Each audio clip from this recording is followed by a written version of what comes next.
बहुत स्वागत और अभिनंदन। विज्ञान भवन का ये भव्य परिसर आज तैयार है 2 दिवसीय विश्व मोबिलिटी शिखर सम्मेलन मूव के उद्घाटन के लिए।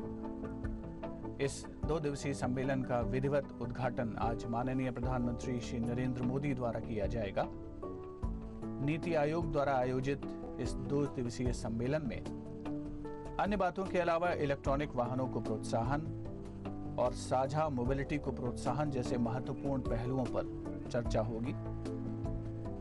अपनी तरह का ये पहला शिखर सम्मेलन है जिसमें दुनिया भर से लगभग 1200 नीति निर्धारक, प्रमुख उद्योगपति, तकनीकी विकास से जुड़े लोग भाग ले रहे हैं। 2 दिवसीय सम्मेलन के दौरान कई सत्र आयोजित होंगे जिनमें भविष्य की तकनीक के इस्तेमाल और जन कल्याण के लिए उसके इस्तेमाल के बारे में चर्चा होगी। कई केंद्रीय मंत्री भी इन 2 दिनों के दौरान जो अलग अलग सत्र होंगे उन्हें संबोधित करेंगे और कुल मिलाकर के भविष्य की भावी संभावनाओं, अवसरों की उपलब्धियों, भविष्य की चुनौतियों से निपटने की रणनीति पर इस सम्मेलन के दौरान विचार होने की उम्मीद है। Steeply falling technology costs and business model innovations are driving the world's transition to renewable energy and electrical vehicles. Against this backdrop, Niti Aayog, in collaboration with various ministries and industry partners, has organized MOVE Global Mobility Summit. This summit will help drive the government's goals for vehicle electrification, renewable energy integration and job growth, and also speed up India's transition to a clean energy economy. The Honorable Prime Minister Shri Narendra Modi will inaugurate the summit, which is the first global mobility summit of its kind. Present here this morning are over 1,200 participants from across the world, including government leadership, industry leaders, research organizations, academia, think tanks, and civil society organizations. The MOVE Summit aims to bring together and engage with key stakeholders within the rapidly transforming global mobility landscape and to evolve a public interest framework for a shared, connected, zero-emission and inclusive mobility agenda for the future.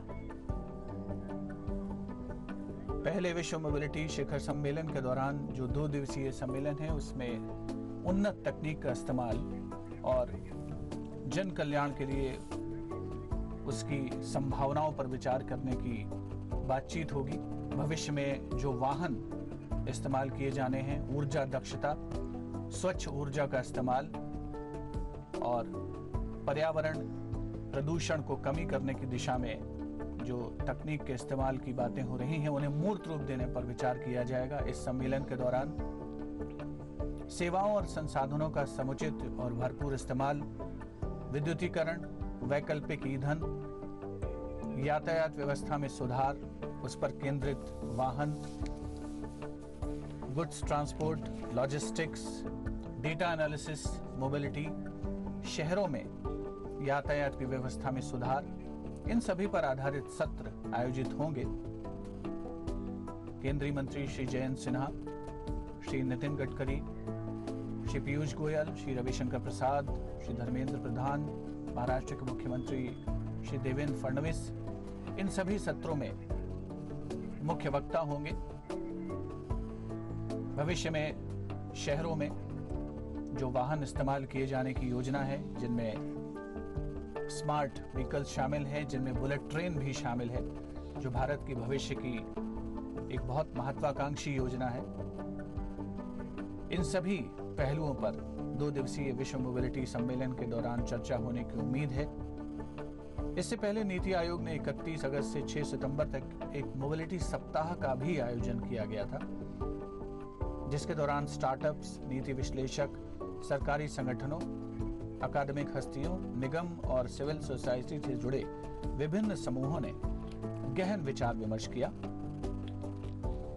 भविष्य की संभावनाओं और भविष्य की चुनौतियों से निपटना, उनकी रणनीति, उनका जायजा लिया गया और वैश्विक मोबिलिटी परिदृश्य पर भी चर्चा हुई है। और 2 दिवसीय ये सम्मेलन, विश्व मोबिलिटी सम्मेलन, इन्हीं चर्चाओं को मूर्त रूप दे करके भविष्य में उनका किस तरीके से इस्तेमाल किया जाए और खास तौर पर भारत में उच्च तकनीक के इस्तेमाल, ऊर्जा दक्षता, इनका किस तरीके से जन कल्याण के लिए प्रयोग हो, उसकी चर्चा होने की उम्मीद। As a part of the summit, a digital expo has been organized, which represents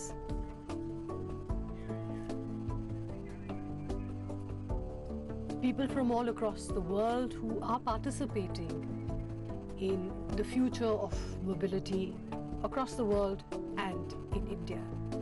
The Honorable Prime Minister of India, Shri Narendra Modi, is expected here shortly to inaugurate this summit.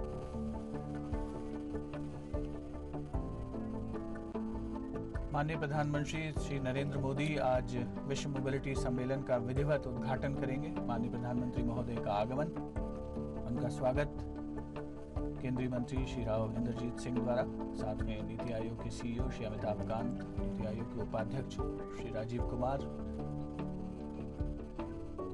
प्रधानमंत्री महोदय स्वयं व्यक्तिगत तौर पर दिलचस्पी लेते रहे हैं। भविष्य की जो तकनीक है उनका किस तरीके से आम जनता के लिए इस्तेमाल हो सकता है, उस विषय में। और आज विश्व मोबिलिटी सम्मेलन के उद्घाटन के अवसर पर एक विशेष प्रदर्शनी का भी आयोजन किया गया है, जिसका अवलोकन करेंगे माननीय प्रधानमंत्री श्री नरेंद्र मोदी। प्रौद्योगिकी की लागत और व्यापार आधारित इनोवेशन या नवाचार को ध्यान में रखते हुए इस सम्मेलन का आयोजन किया जा रहा है। भविष्य में स्मार्ट सिटी में जिस तरीके से तकनीक का इस्तेमाल होगा, उसके विषय में माननीय प्रधानमंत्री महोदय को इस प्रदर्शनी में जानकारी दी जा रही है।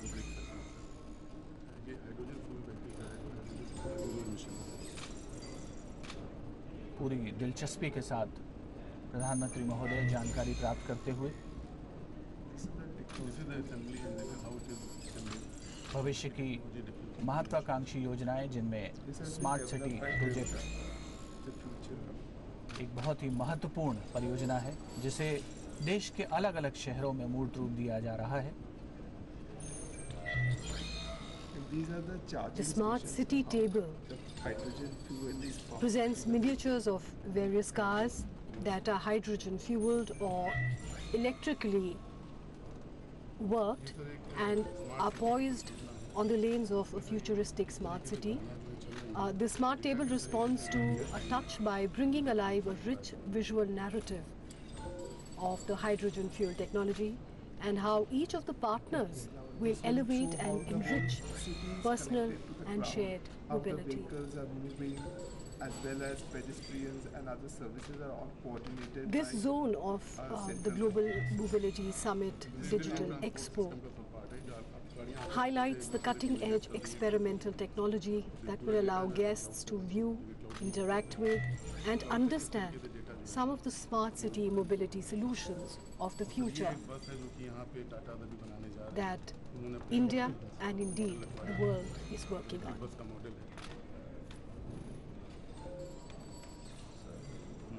This shows exactly how the vehicle will move in the माननीय प्रधानमंत्री महोदय को स्मार्ट टेबल पर जानकारी दी जा रही है। भविष्य की जो संभावनाएं हैं, तकनीकी विकास है, उसका जन कल्याण के लिए इस्तेमाल, स्वच्छ ऊर्जा तकनीक का इस्तेमाल, आम जनता के लिए स्वच्छ ईंधन आधारित यातायात, ये सभी वो पहलू हैं जिनकी चर्चा विश्व मोबिलिटी सम्मेलन में होगी। ऊर्जा दक्षता भी एक महत्वपूर्ण पहलू है। स्मार्ट ट्रांसपोर्ट, स्मार्ट सिटी परियोजना का एक महत्वपूर्ण अंग है। माननीय प्रधानमंत्री महोदय जिसके विषय में जानकारी ले रहे हैं। भारत आज दुनिया की सबसे तेजी से बढ़ती अर्थव्यवस्थाओं में शामिल है और अगर विकास की इसी गति को बनाए रखना है, विश्व के साथ कदम से कदम मिलाकर चलना है, तो उच्चतम नवीनतम तकनीक का इस्तेमाल करना लाजमी है, अवश्यंभावी है। और इसी दिशा में विश्व मोबिलिटी सम्मेलन भविष्य की तकनीक और उसे भारत की जनता के सामने प्रस्तुत करने की दिशा में एक महत्वपूर्ण कदम कहा जा सकता है।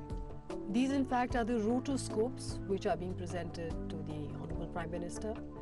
An automated scrolling screens controlled by guests brings alive a seemingly static futuristic roadmap by unfolding a vision of the many iterations of tomorrow's smart mobility, shared connected, zero emission, biofuel driven and electric that our automobile technology partners are working on.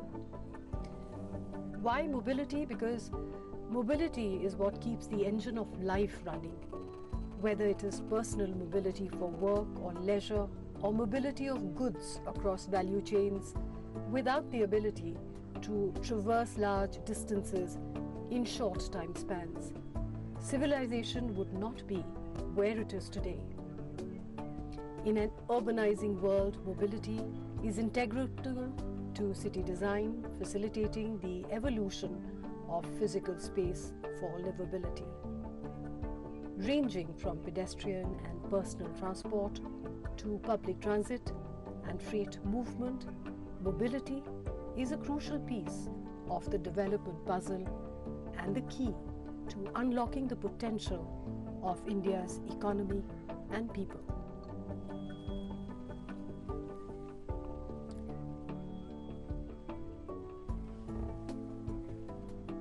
Mobility के क्षेत्र में अलग अलग जगहों पर अलग अलग पहलुओं पर ध्यान दिया जा रहा है, जिसमें यातायात व्यवस्था एक बहुत महत्वपूर्ण पहलू है।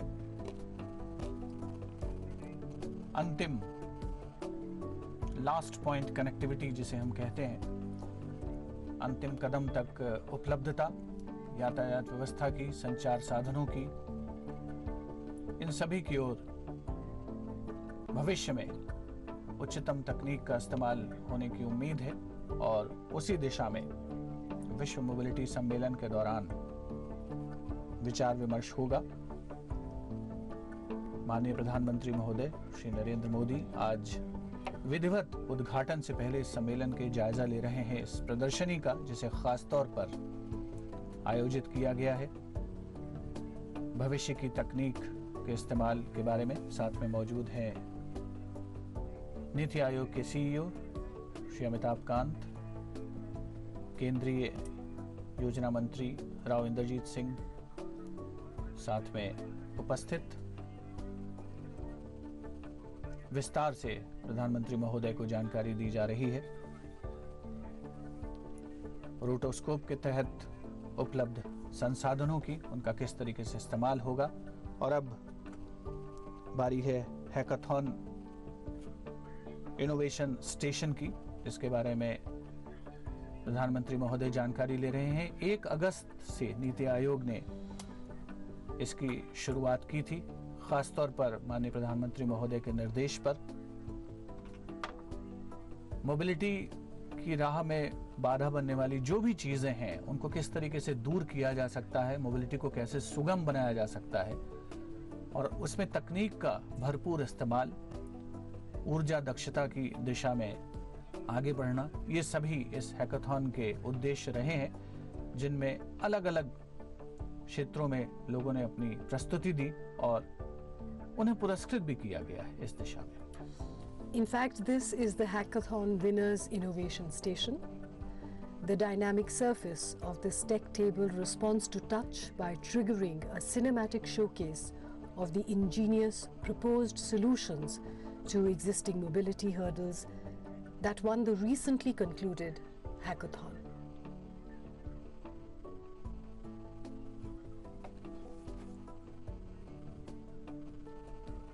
Besides mobility, affordability of public transit is key for low-income users and of freight for industry. Accessibility and inclusivity are crucial for remote and differently abled users across geographies with the philosophy of leaving no one behind. Safe, energy efficient and low emission systems are necessary for India to meet its international commitments on climate change as well.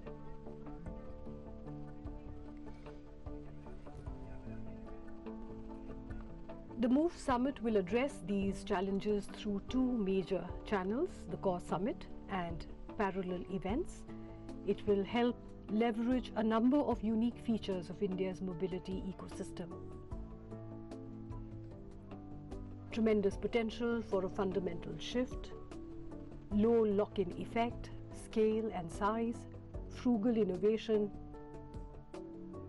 and globally recognized technological prowess.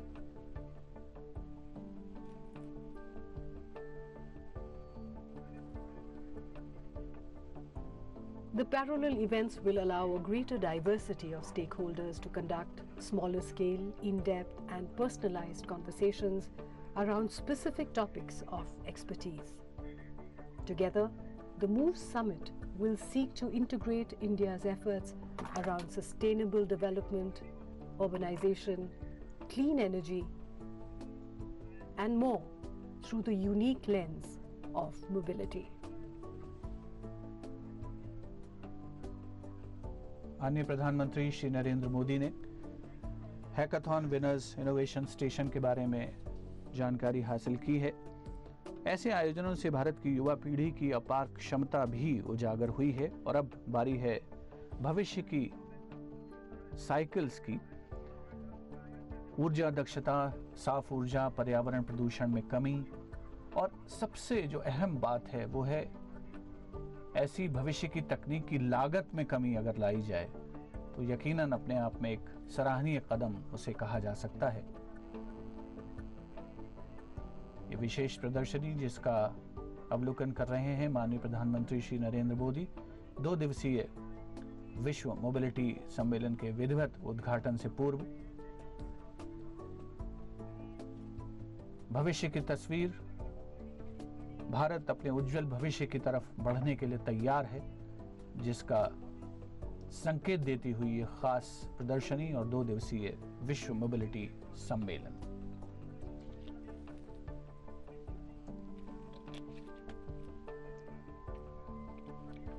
This is the Zone B, or the Partner Interaction Zone of the Expo.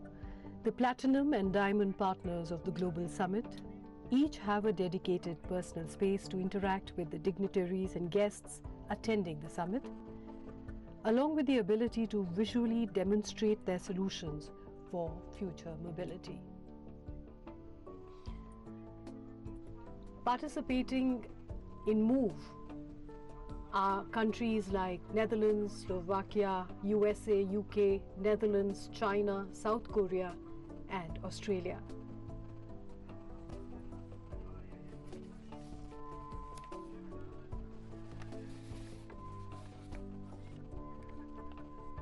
The partners featured in this zone include Mahindra Electric, Hyundai, SoftBank, Hero Cycles, Maruti Suzuki, Tata Motors, and Ola.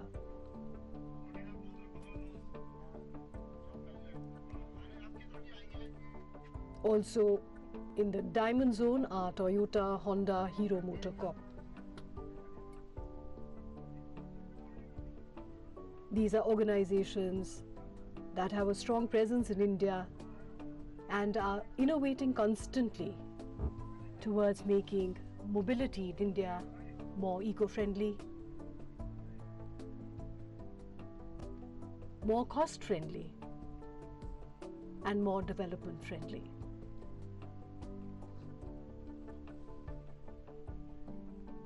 आम जनता के कल्याण के लिए भविष्य की तकनीक का विकास और उसकी लागत में कमी, ये ऐसे महत्वपूर्ण पहलू हैं जिनकी ओर ध्यान दिया जा रहा है और इसी दिशा में इलेक्ट्रॉनिक वाहनों के खरीद पर उपभोक्ताओं को सब्सिडी भी उपलब्ध कराने का प्रस्ताव है। इस समय माननीय प्रधानमंत्री Shri Narendra Modi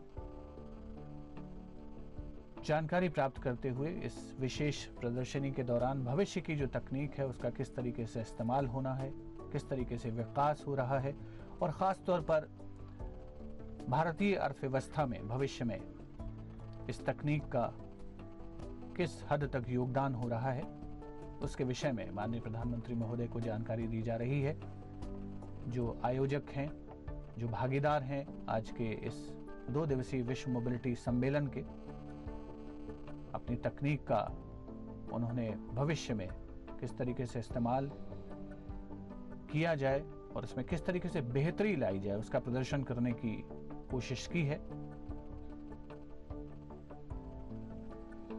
The expo features exciting future technologies and cutting-edge innovations which will shape the mobility paradigm, showcasing India's push towards transformative mobility solutions. The exhibition offers a first-hand perspective on automotive solutions, upcoming trends in the logistics sector, and will see the participation from major global players as well as the Indian industry. The exhibition also has a sector-specific focus, showcasing global strengths in various dimensions, looking to cater the growing demands of the world.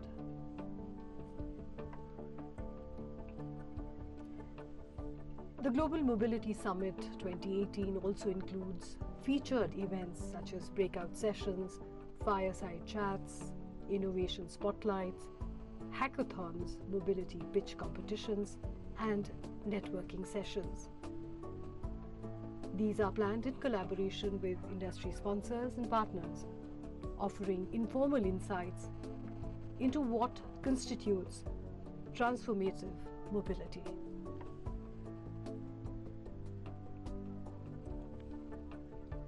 भविष्य की तकनीक के हमारे देश में इस्तेमाल और उसके विकास को लेकर लगातार प्रयास जारी हैं। निजी क्षेत्र में भी और सरकार की ओर से भी उन्हें समुचित प्रोत्साहन दिए जाने की कोशिश हो रही है।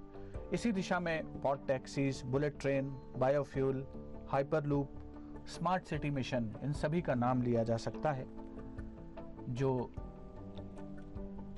पर्यावरण की स्वच्छता, पर्यावरण प्रदूषण की कमी, ऊर्जा दक्षता पर केंद्रित हैं और सारे देश में व्यापक स्तर पर इस तकनीक का इस्तेमाल हो, यही इस विश्व मोबिलिटी सम्मेलन का लक्ष्य कहा जा सकता है। 2 दिवसीय इस सम्मेलन के दौरान अलग अलग सत्र आयोजित होंगे जिनमें विभिन्न पहलुओं पर विचार विमर्श होगा और उन्हें किस तरीके से मूर्त रूप दिया जाए इसकी दिशा में विशेषज्ञ अपने विचार रखेंगे। माननीय प्रधानमंत्री महोदय पूरी दिलचस्पी के साथ जानकारी हासिल करते हुए उच्च तकनीक का किस तरीके से जनता के लिए इस्तेमाल हो सकता है उसके विषय में, चाहे यातायात व्यवस्था में सुधार की बात हो या विद्युतीकरण की बात हो, देश के कोने कोने में बिजली पहुंचाने की पहल, वैकल्पिक ईंधन का इस्तेमाल, शहरों में मोबिलिटी, आम जनता की सुगमता, इन सभी बातों को ध्यान में रखते हुए भविष्य में जिस तकनीक का इस्तेमाल होगा और वर्तमान में तकनीक के विकास को जिस तरीके से जनता के फायदे के लिए इस्तेमाल किया जा सकता है, वे सभी बातें आज इस प्रदर्शनी में दिखाने का प्रयास किया गया है, जिसका अवलोकन करते हुए, जानकारी लेते हुए माननीय प्रधानमंत्री Shri Narendra Modi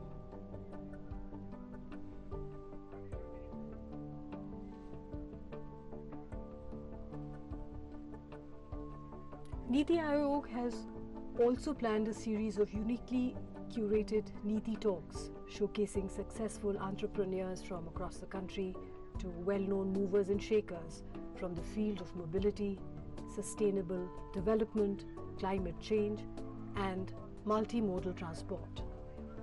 The global innovation agenda has expanded the creative limits of what future mobility could constitute, and India has the potential to be a leader in the global mobility movement. The summit aims to encourage synergies between indigenous industries such as automobile manufacturing, information technology, electronics, telecommunications, and others to integrate with global supply chains and cement India's position as a progressive, forward-looking nation.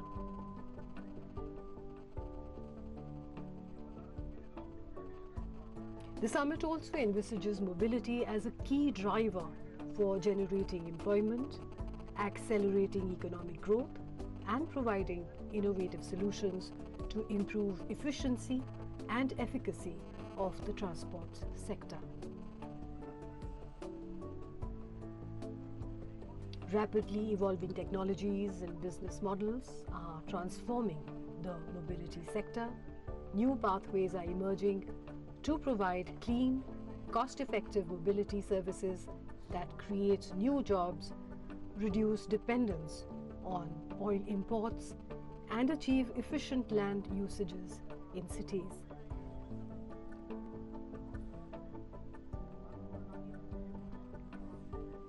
Niti Aayog has also been working towards evolving a national strategy for transforming mobility. In the spirit of cooperative and competitive federalism, urging all states and union territories to formulate state-specific comprehensive strategies by constituting respective state task forces. Inputs received from various states will be integrated with the global best practices to come up with a national strategy, which will also be launched soon.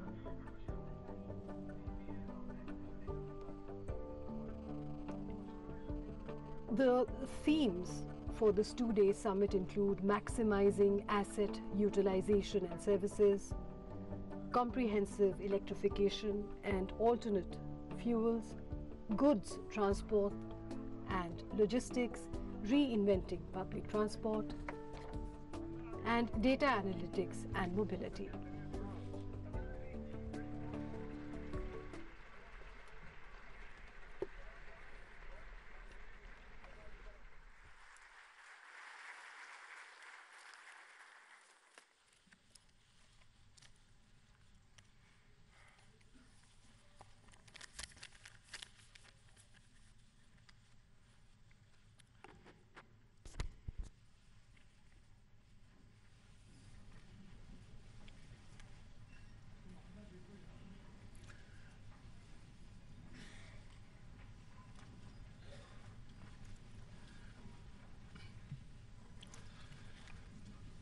Honorable Prime Minister of India, Shri Narendra Modi ji, distinguished guests, ladies and gentlemen, it is a great privilege and an honor to have such a distinguished gathering in this hall.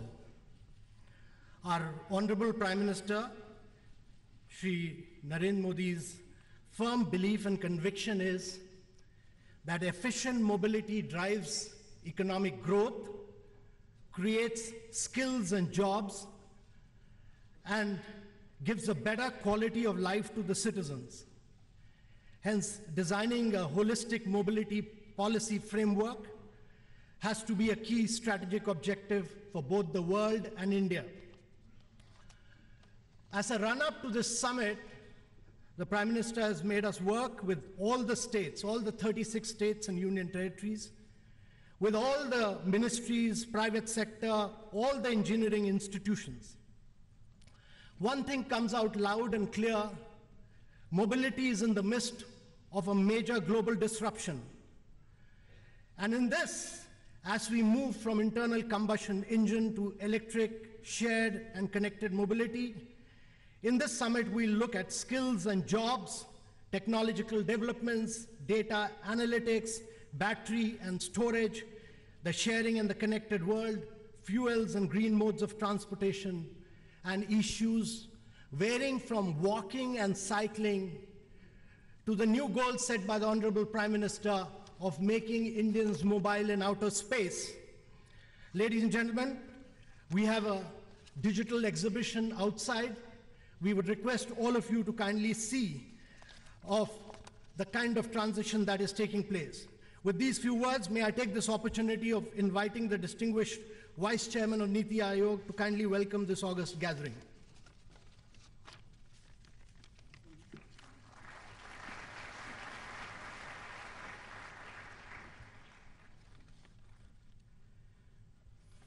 Respected Prime Minister, honorable ministers, honored guests and CEOs from abroad, Your Excellencies, ladies and gentlemen, it's indeed my proud privilege to welcome you all on behalf of Niti Aayog and the Government of India to this first Global Mobility Summit that we are organizing here under the directions of the Honorable Prime Minister. Ladies and gentlemen, this Global Summit signals India's commitment to seize the multifaceted opportunities that are being thrown up by modern mobility and the global disruption that it is causing. It also reflects our effort to play an effective role in using modern mobility for shaping a more eco-friendly and more people-friendly global future. India will play a major role in shaping the global mobility movement going forward. I have been fascinated, ladies and gentlemen, by the Prime Minister's sweep and enormity of vision combined with his eyes to detail, and his directions have been immaculate to us. Thank you, sir, for that. And thank you also for giving Niti this opportunity for leading the country in this innovative journey going forward. Sir, you had directed us to make sure that this summit was a culmination of substantive work, and this is shown in our collaborative preparation, which has gone on for months, involving all the stakeholders, industry, academia, government ministries, think tanks, and we have received very active cooperation and inputs from our sort of intellectual partners like IIT Mumbai, IIT Delhi, IIT Chennai, Tata Institute of Fundamental Research, Institute of Science, World Research Institute, TEDI, ORF, BCG, World Bank, and Intel, with whom we have just signed the first international Center for Transformative Artificial Intelligence. The results, Honorable Prime Minister, are in the 5 papers that will be presented to you very shortly by their own authors. We have also engaged with all the relevant ministries and all 36 states and union territories, and the result of that, the substantive result of that, is 22 state action plans which will be presented to the summit tomorrow. Sir, the overwhelming response from the corporate startups, the young people have been just tremendous, and that just shows that the timing of your vision was perfect. So we've had 5,000 more plus registrations. We have 30,000 entries for our hackathon. 30 teams participated in this for 2 days. We have had a pitch to move where 286 startups participated. We have 17 substantive events from the 1st to the 6th of September, including a technology conference, science and technology conference at IIT Delhi on the 1st of September. So we'll make sure that this work is followed up, and this summit represents, therefore, a midpoint in our preparation and the work going forward. Ladies and gentlemen, finally, I just have to say that the objective of this global summit is to really learn from all of you who are assembled here and who have come from all over the world and who are such specialists, domain specialists in your own fields. And we want to learn, ladies and gentlemen, for India to be able to leapfrog into the front lines of mobility, to be able to generate good quality, large number of jobs, and to improve the ease of living of our people in this country. Thank you very much for being here, and welcome to you all.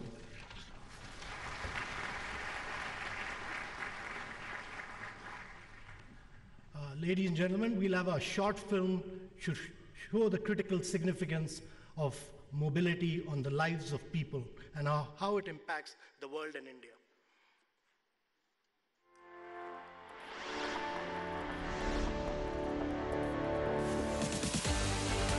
Of all the phenomena that created our world, arguably, mobility is the greatest change maker. Human mobility changed humanity, and it is changing our planet. Today, let us take the first steps towards transforming mobility.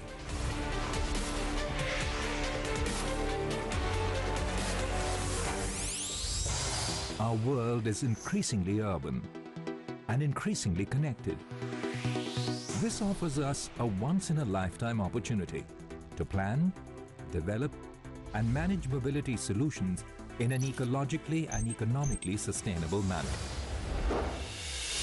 This is as much an opportunity as an imperative, because if we continue to follow the current trajectory, an ecological resource base as large as 4 of our blue planets will be required. And alas, we have only one Earth. We need a paradigm shift. We need answers to a fundamental question.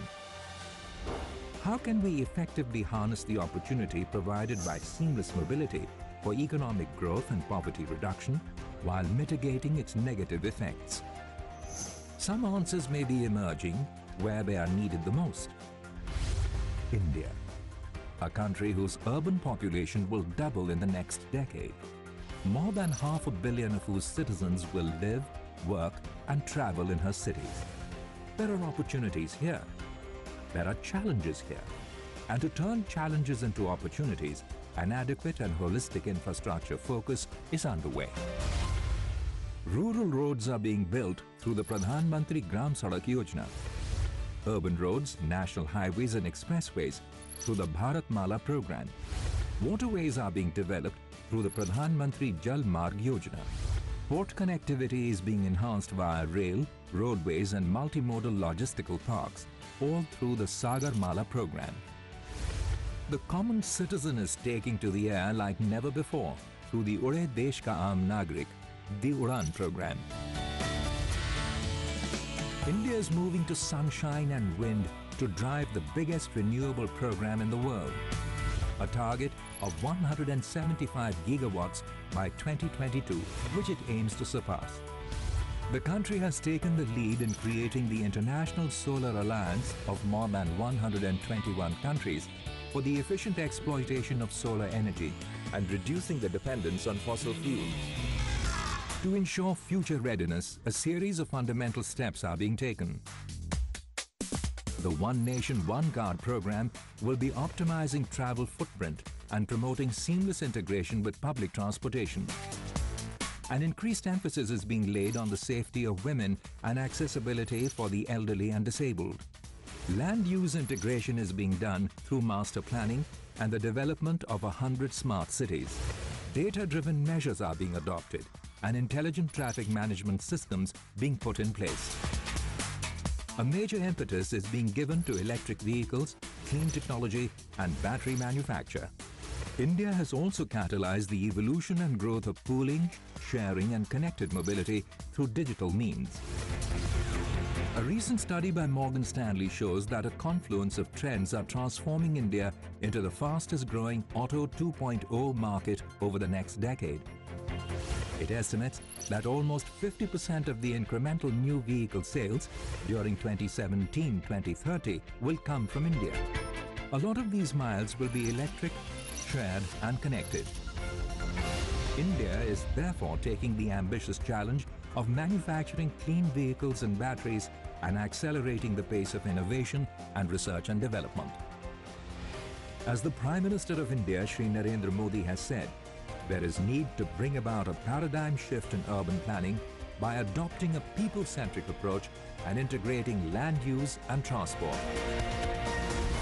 Bringing the world's story to India, taking India's story to the world, accelerating global growth, skills and employment, and speeding the world's transition to a clean energy future is the objective of this summit.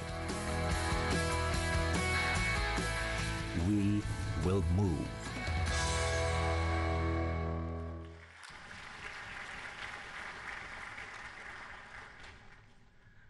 Now, ladies and gentlemen, it is time to hear from this galaxy of distinguished global CEOs who have honored us by being present here in this hall. I would only request the distinguished speakers to kindly stick to the time limit, as we want to run this conference with automobile-like precision. We'll start with a CEO who's a photographer, has keen interest in filmmaking, He runs the Nanni Kali program, which provides free education to the girls in the country who are economically underprivileged. He also happens to be the executive chairman of the Mahindra Group, Mr. Anand Mahindra.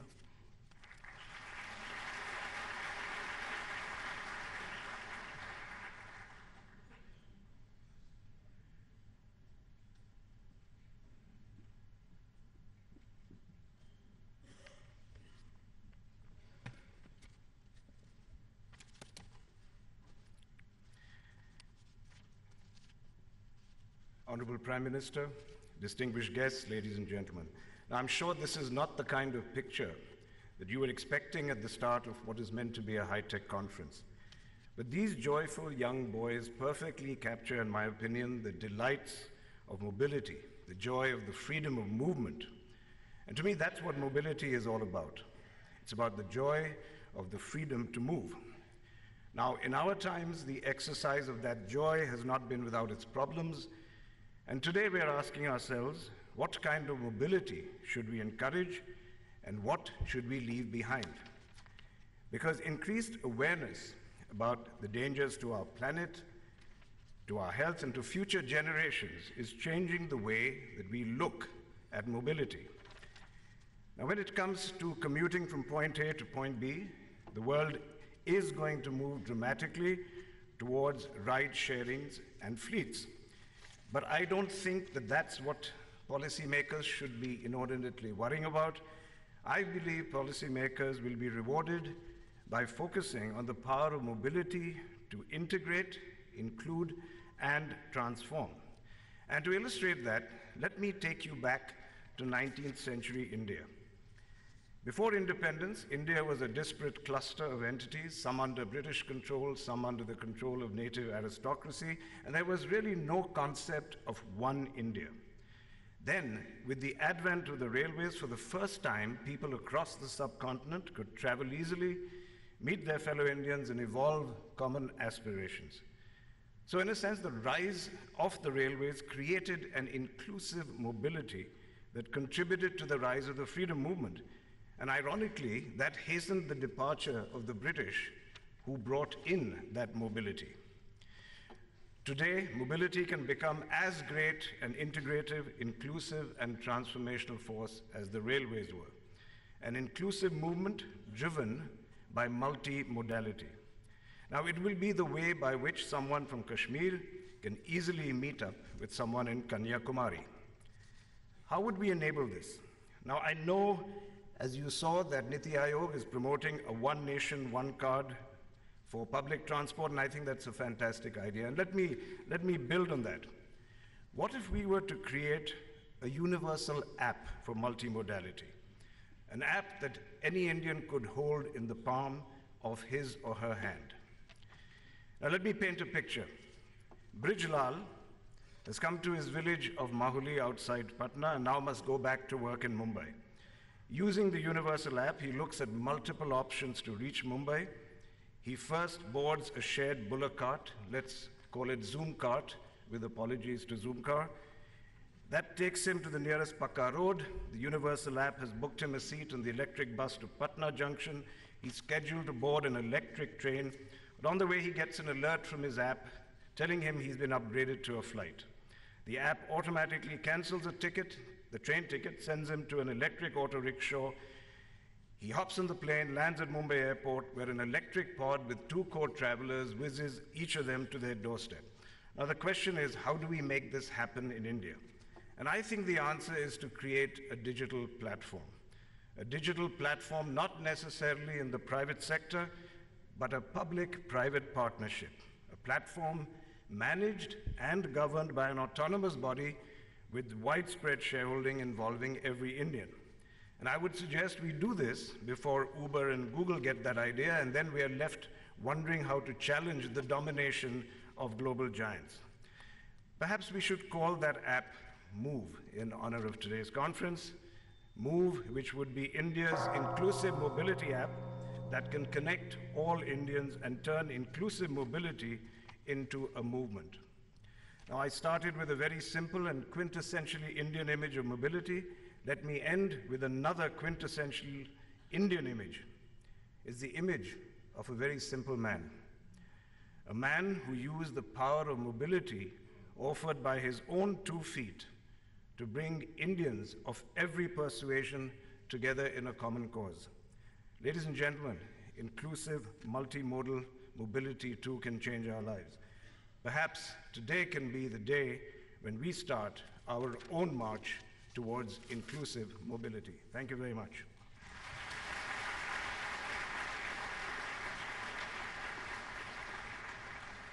Thank you, Mr. Mahindra. Our next speaker is an avid basketball player, has been described as someone who passes the ball around.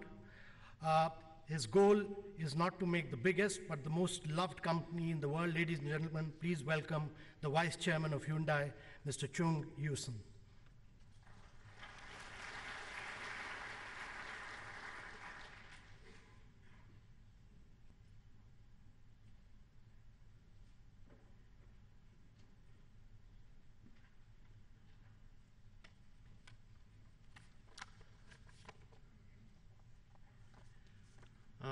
Good morning, ladies and gentlemen. It is my great pleasure to be here with Honorable Prime Minister of India, Sri Narendra Modi, respected dignitaries and all the participants. India has been taking the steps of a lion towards a great future. Prime Minister Modi has brought forth a national blueprint that emphasizes opportunity for everyone, from knowledge-based growth to future-oriented infrastructure. I believe India's robust growth is inspirational, especially for those around the world. The Make in India policy is a perfect case in point of the collaboration between public and private sectors, and Hyundai Motor Group is grateful to have joined India as a partner. There are a few facts that comes to my mind when describing India's future: high economic growth rate, a large young population, the world's second largest mobile infrastructure, and a strong IT industry. These represent potential to build on the success of digital India policies and become a global leader of the fourth industrial revolution. What exactly does the fourth industrial revolution look like? I believe that core elements are communication, connection, and convergence. The automotive industry is no exception. We should ride this wave of unprecedented change by seeking new possibilities through disruptive innovation. The main topics of today's conference, shared, connected, and zero-emission mobility, also happen to be the most crucial issues. Today, I'd like to introduce you to Hyundai Motor Group's vision and goals for the future mobility. I would also like to share the journey we have taken in India, and more importantly, the journey we'll embark on to make our vision of reality. The conversation of mobility is rapidly shifting from the automobile-based model to the smart mobility model. This change is taking place because the social costs have been increasing due to accidents, congestion, and air pollution. What can we do to solve this problem? There are two key changes as we shift to the era of smart mobility. First, from a technology standpoint, vehicles are benefiting from rapid improvement in the area of connectivity, electrification, and intelligent safety technologies. Secondly, from a business perspective, the shared economy means that we as automakers are looking into the new ways of doing business. In this context, building relationship with information and communication technology companies and collaborating with governments are becoming more important for us all. As the value chain of the automotive industry has undergone a positive transformation, the rules of game have changed. As a result, Hyundai Motor Group is actively transforming from the car manufacturer to be a smart mobility solution provider. Now I'd like to share with you three pillars of smart mobility strategy. We have the first pillar is clean mobility, and electrified vehicles are most important components. Hyundai Motor Group is fully ready to deliver every type of eco-friendly vehicle, including hybrid vehicle, electric vehicle, and fuel cell electric vehicle. We are offering a wide range of transportation options, fine-tuned to suit market conditions and meet customer needs. We will launch 3 economic and smart EVs in the Indian market. This will take a step closer, providing cleaner air for every Hyundai introduced hydrogen-powered SUV, Nexo, and the India-Korean Business Summit. I think Barry is running frequently, so I will make it short. Sorry about that. We hope to launch Nexo in the Indian market in the near future. A fuel cell electric vehicle is the ultimate eco-friendly vehicle that will change the paradigm of the automobile. It requires nothing more than hydrogen and air for operation, and it purifies air by filtering fine dust along the way. As Prime Minister Modi once said, a cleaner environment is an article of faith for us. We will contribute to the government's effort to pass along India's beautiful nature and clean air to the next generation.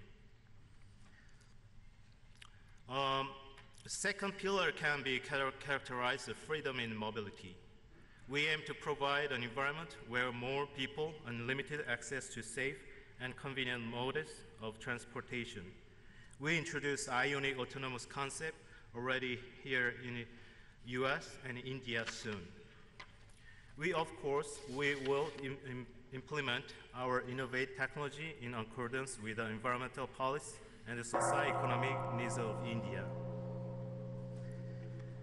The third and last pillar is connected mobility. Hyundai Motor Group is developing connected car platform that will use car with other device. It will be able to interact seamlessly with other vehicles as well as the outside world, thereby resulting in greater safety and convenience. Our mobility technology may also contribute to India's ongoing Almost Smart Cities project. To make it a success, Hyundai has actively spread ahead, initiated by working with members of Indian society. Our goal is to ensure opportunities for the millionaires of India who are already savvy with the digital data and technology.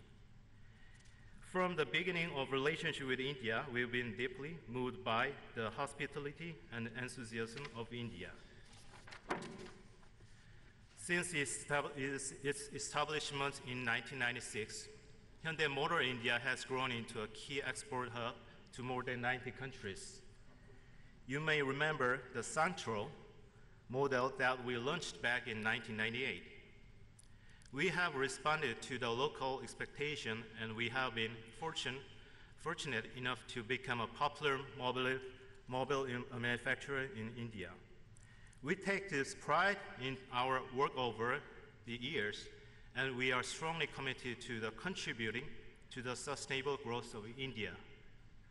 Prime Minister Modi once mentioned the 5 S's in Hindi: Saman, Samvat, Sahyog, Shanti, Samriddhi. These keywords perfectly capture all the different values that can help guide us as we work towards building the great future of India. I'd like to express my sincere gratitude to Prime Minister Narendra Modi, government officials, and representatives, as well as our partners in the automotive industry, for inviting me along on such an exciting journey. Thank you very much. Dhanyavad.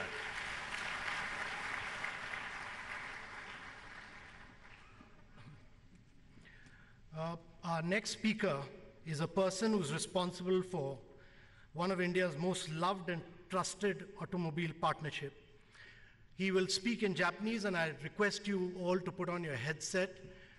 Channel 1 is for Hindi, Channel 2 is for English. In 4 decades, Mr. Osamu has turned his wife's grandfather's loom-making business into one of the world's biggest automobile company and blazed a trail in the Indian market.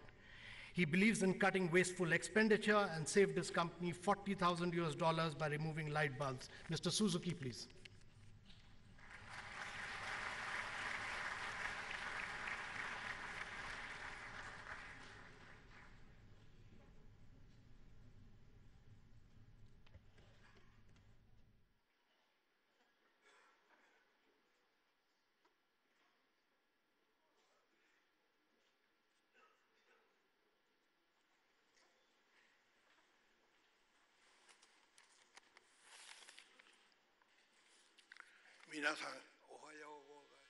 Good morning, everyone.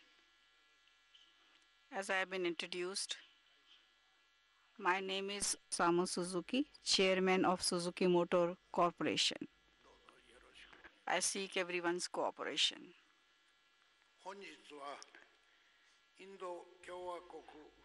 It's my honor and privilege to be here at Global Mobility Summit in the esteemed presence of His Excellency Prime Minister Mr. Narendra Modi. I'm really thankful for the same.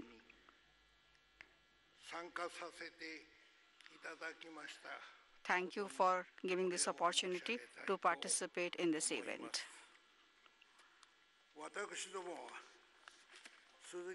We have been manufacturing automobile in India since 1983, and it's a matter of great pride to us that because of our good quality and fuel efficiency, large number of Indians are using our products as their partner in daily life. Currently, vehicles manufactured in India have achieved nearly 100% localization, and we are proud to have realized Make in India.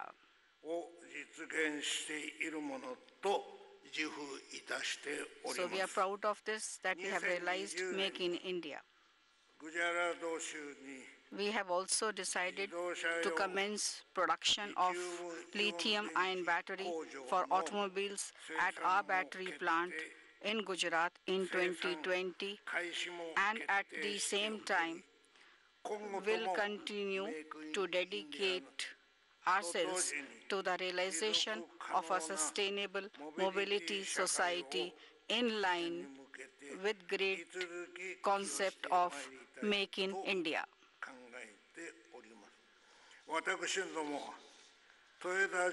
We have decided to launch EV in India around 2020 in cooperation with Toyota Motor Corporation.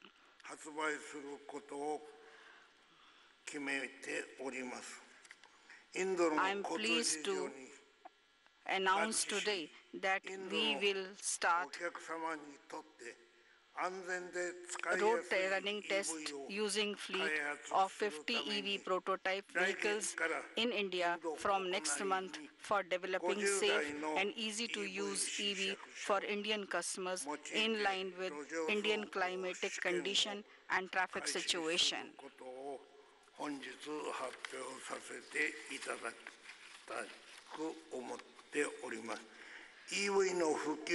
Regarding increasing the penetration of EV vehicles in India, it's obvious that it cannot be done without sufficient charging infrastructure development.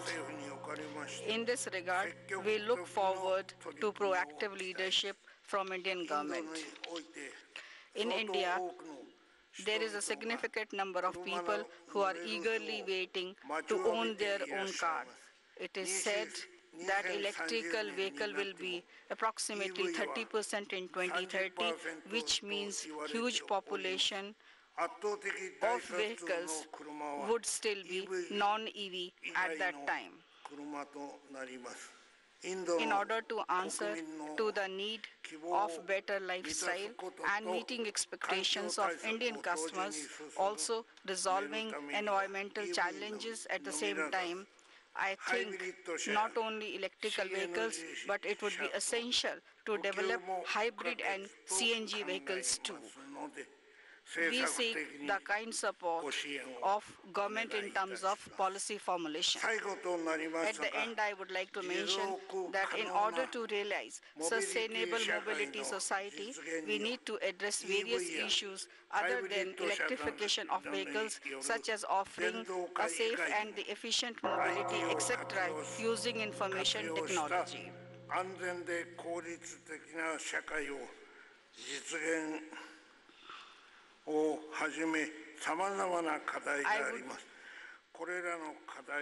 would like to make effort to resolve all these issues. I would like to conclude my speech promising that we will continue to make our best efforts for resolving these issues. Thank you very much.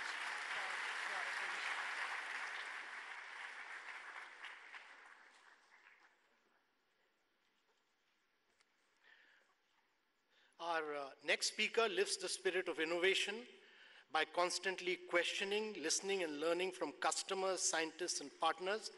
He's a doctorate in physics and has spent his whole career with Bosch. Please welcome the CEO of Bosch, Mr. Volkmann Denner.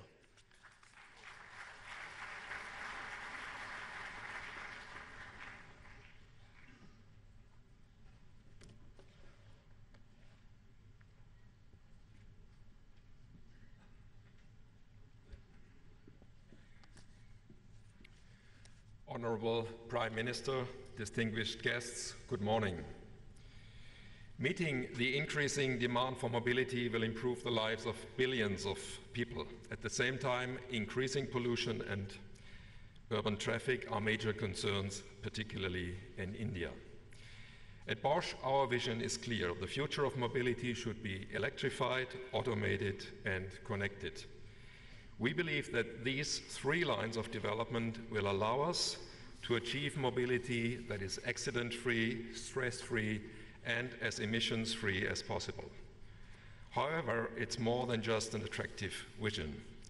We know well that the path towards mobility of tomorrow must begin with concrete steps to improving traffic today. Over the next few minutes, I'll give you some concrete examples of the work we are doing at Bosch. A major concern of India's citizens and government is the country's deteriorating air quality. Our vision is a combustion engine with negligible emissions. How can we achieve this? With the introduction of BS6 emission regulations in India, particulate matter emissions from diesel and gasoline engines will be drastically reduced by the use of particulate filters. Nitrogen oxides, particularly from diesel engines, also need to be addressed. Through continuing research and development in diesel technology and applications, Bosch engineers have been able to achieve a breakthrough in reducing NOx emissions, a solution that we recently announced. But we also need to consider the effect of CO2 on climate change. In this respect, we at Bosch argue for taking a comprehensive view, well to wheel, right from the source, in other words, instead of merely tank to wheel. It's not just the vehicle's direct emissions that count, but also the emissions from fuel production and electricity generation. With regard to their carbon footprint, combustion engines and electrical powertrains are not that far apart, nor will they be in the near future. When it comes to combustion engines, we believe the key to reduce their carbon footprint lies in synthetic or carbon-neutral fuels whose manufacturing process captures CO2, and in this way, the greenhouse gas becomes a raw material from which fuel can be produced with the help of electricity from renewable sources. When it comes to electromobility, in recent years, Bosch has been continuously investing approximately 400 million euros annually. Today, more than 800,000 vehicles are on the road worldwide with Bosch technology. In the current context in India, we believe the 2- and 3-wheeler segment will be the first to be electrified. We are in advanced discussions with several key players to introduce our tailor-made solutions to this segment in India. However, there is not one solution that fits all.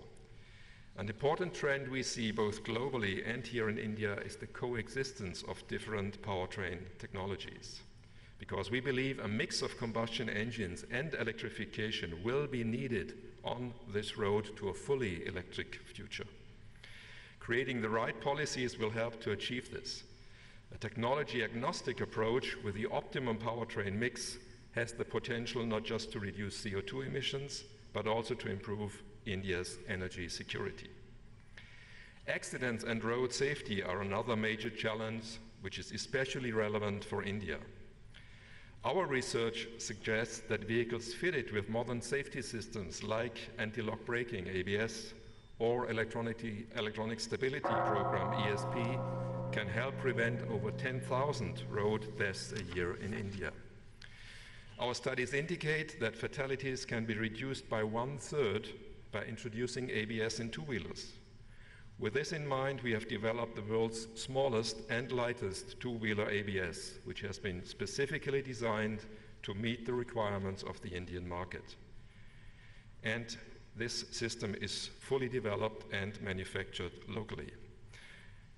Today, already 2 million two-wheelers in India have been fitted with our ABS. And given their significant impact on improving road safety, we recommend ABS and advanced systems such as motorcycle stability control to become mandatory equipment for two-wheelers in India.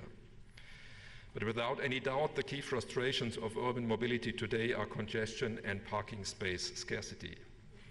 One of our aims is to bring multimodal transport systems to life, for example, by connecting two-wheelers with bus and rail networks, and we are pursuing a wide range of projects in this area. But it's important that we not only focus on vehicle technology, but also think in connected ecosystems, the vehicle as a node or a sensor in the Internet of Things. Here I would like to cite a concrete example. Following an agreement with local authorities, Bosch has entered a partnership with German cities to jointly work out solutions to improve air quality and traffic flow. And this model of public-private partnerships between companies and cities might also be worth to be considered here in India. As one of our contributions, we are currently deploying an air quality monitoring solution to Bengaluru and Pune. In closing, I would like to summarize my concrete proposals for India. We at Bosch believe that electrification, starting from two- and three-wheelers and moving towards passenger cars, buses, and light trucks, are the future of sustainable urban mobility. On the road to full electrification, we believe a mix of combustion engines and electrification will be needed. The focus should be on making the internal combustion engine as close to zero emissions as possible and to use synfuels to reduce their carbon footprint. And where road safety is concerned, systems such as ABS and MSC should be made mandatory equipment for two-wheelers and ESP for four-wheelers. Looking ahead, I believe that three things are needed to help the mobility industry achieve the ambitious targets set by the Indian government. One is a thorough, consistent, and technology-agnostic legislative framework for future powertrains. The second is an adequate time frame for meeting these targets to ensure that employment opportunities are not disrupted. And the third is an appropriate physical and digital infrastructure. At Bosch, we are eager to help bring these to life and to support the country's pioneering Make in India, Digital India, and Smart City initiatives. Thank you very much.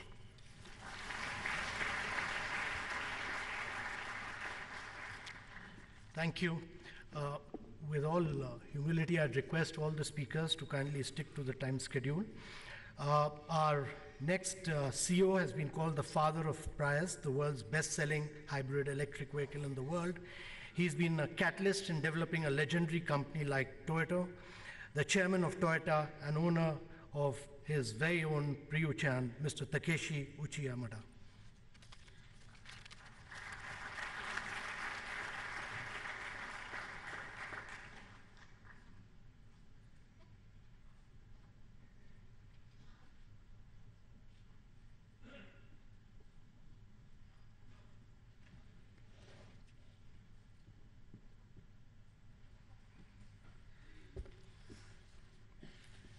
Namaste. Today, it's my great honor to be here and share our ideas in the presence of Honorable Prime Minister Modi.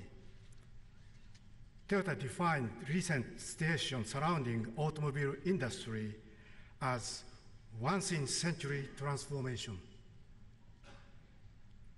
Since the time is limited, today I'd like to focus on electrification. First, my personal challenge, developing the 21st century vehicle. As I considered a special car for the 21st century, it became clear to me that global warming was a serious problem. Therefore, I came up with the idea to develop a revolutionary eco-car, which was hybrid car Prius, launched in 1997. Current Prius is in its fourth generation. Hybrid vehicle needs no additional infrastructure. Now, hybrid vehicles are available in every category.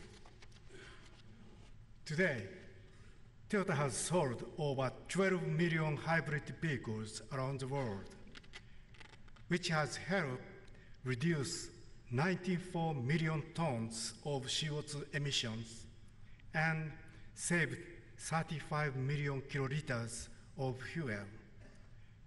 Second is Toyota's challenge to popularize electrified vehicles.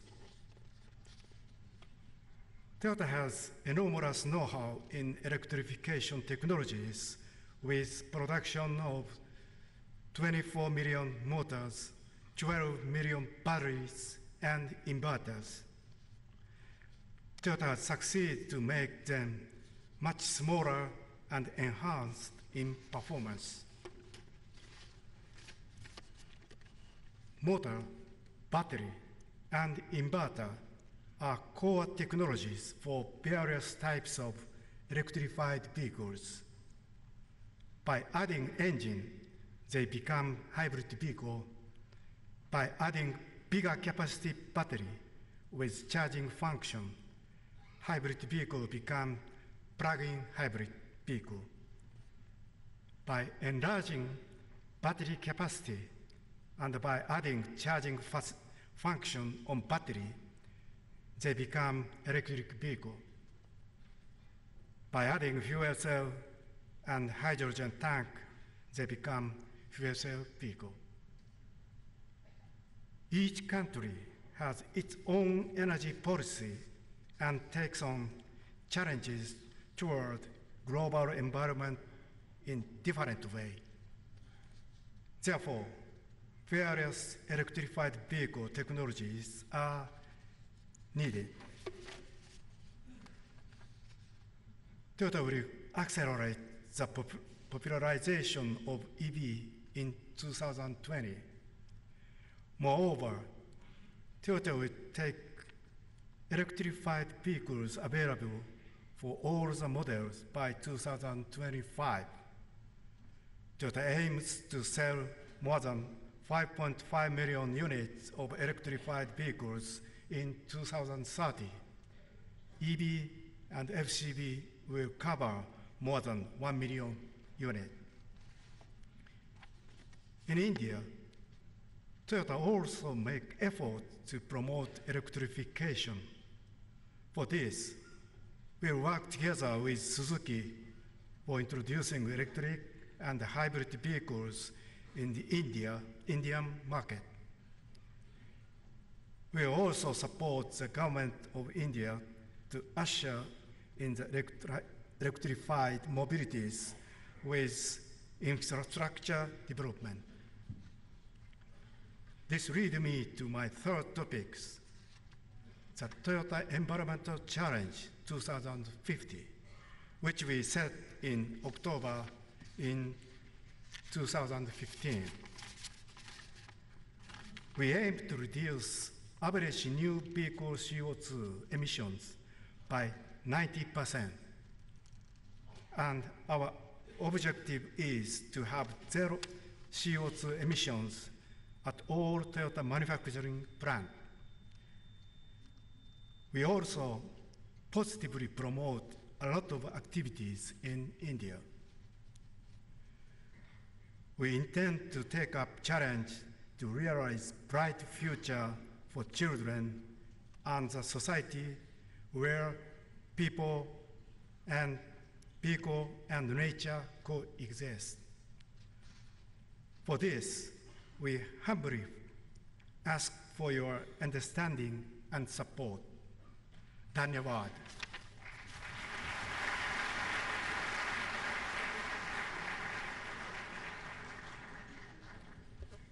Thank you very much, sir. Our next speaker is a trained yachtsman and an accomplished player of the clarinet, saxophone, and accordion. He also drives the world of Fourth Industrial Revolution. Please welcome the Chief Executive Officer of ABB, Mr. Ulrich Spesshofer.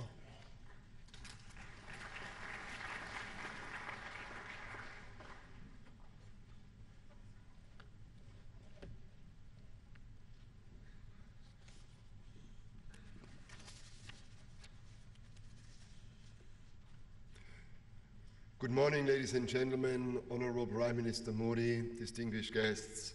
It is an honor to participate in this very, very interesting summit, and I would like to warmly thank you for the opportunity to do so.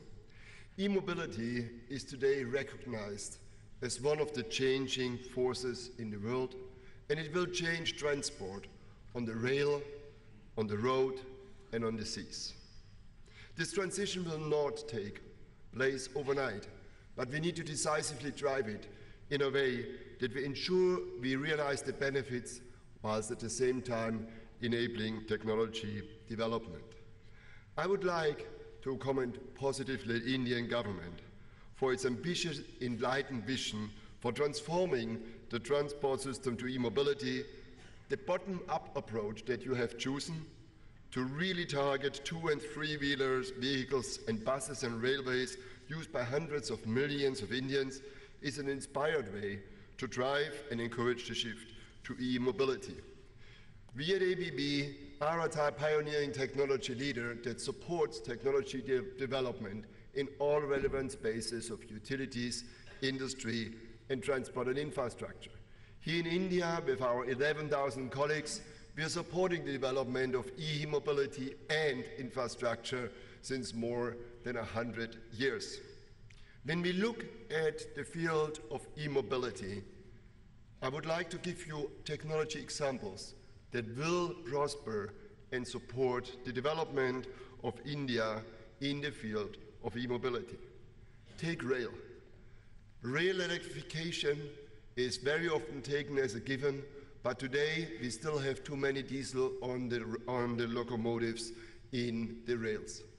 It is clear we can not only save fuel consumption and transform from diesel to electric, we can also significantly reduce the environmental impact by doing so, and by localizing our activities here in India since many years, we are contributing in that field. When we talk about e-mobility, we should also talk about ships and harbors, because there we see an enormous amount of emissions in the world. Using e-mobility, using electric technologies in ships can save the fuel consumption by up to 40%, whilst improving agility and ensuring we have a safe operations. Many Indians go to work and commute by buses. The new flash charging technologies on buses make them lighter, we need less battery, and we have the opportunity to transport people through the cities in a convenient way. The localized offering here in India makes really a difference in that context. And it's very clear there will be no battery-operated transport without charging infrastructure. And I'm particularly proud that our team that has started up these activities 7 years ago is today globally leading in this field. Today, we are launching a world record technology here in India. Outside, you see a technology that we brought first to the world in the Hanover Fair 2018 this year, And I still go back to the fond memories of the Hanover Fair 2015, where I met Prime Minister Modi there. With this technology, we have solved the issue now for India to fast charge cars. Nobody wants to spend too much time in charging. Everybody wants to convenience. With this new technology, we can charge in 8 minutes for 200 kilometers. So what does it take to make e-mobility happen, and what are the elements that we need to make sure that we provide? It's an integrated system, and only the integration will give the world the benefits in terms of cost, but also in terms of environmental impact in the way that we want. We need affordable electric cars here in India, and it's fantastic to see how our local partners here are coming out with e-rickshaws, two-wheelers, and very affordable buses in this environment. We need to have the charging infrastructure, and many of the e-rickshaw visions are not realized because people have to charge at home. In a recent project in a city here in India, we installed combined solar activity and EV charging to make that happen. The Indian distribution grid on the power side is needed to be reinforced. Fast charging means we need a stable distribution grid. And here we need to use the right technologies to get there. And last but not least, India's plans to push renewable energy are a key building block to make sustainable e-mobility end-to-end happening. I would like to thank you to have this opportunity to be here today, and I would like to encourage India to go on its path to ensure we're using technology to the better of the world, that we can run India without consuming the soil of India. So let's write this future together. Thank you very much.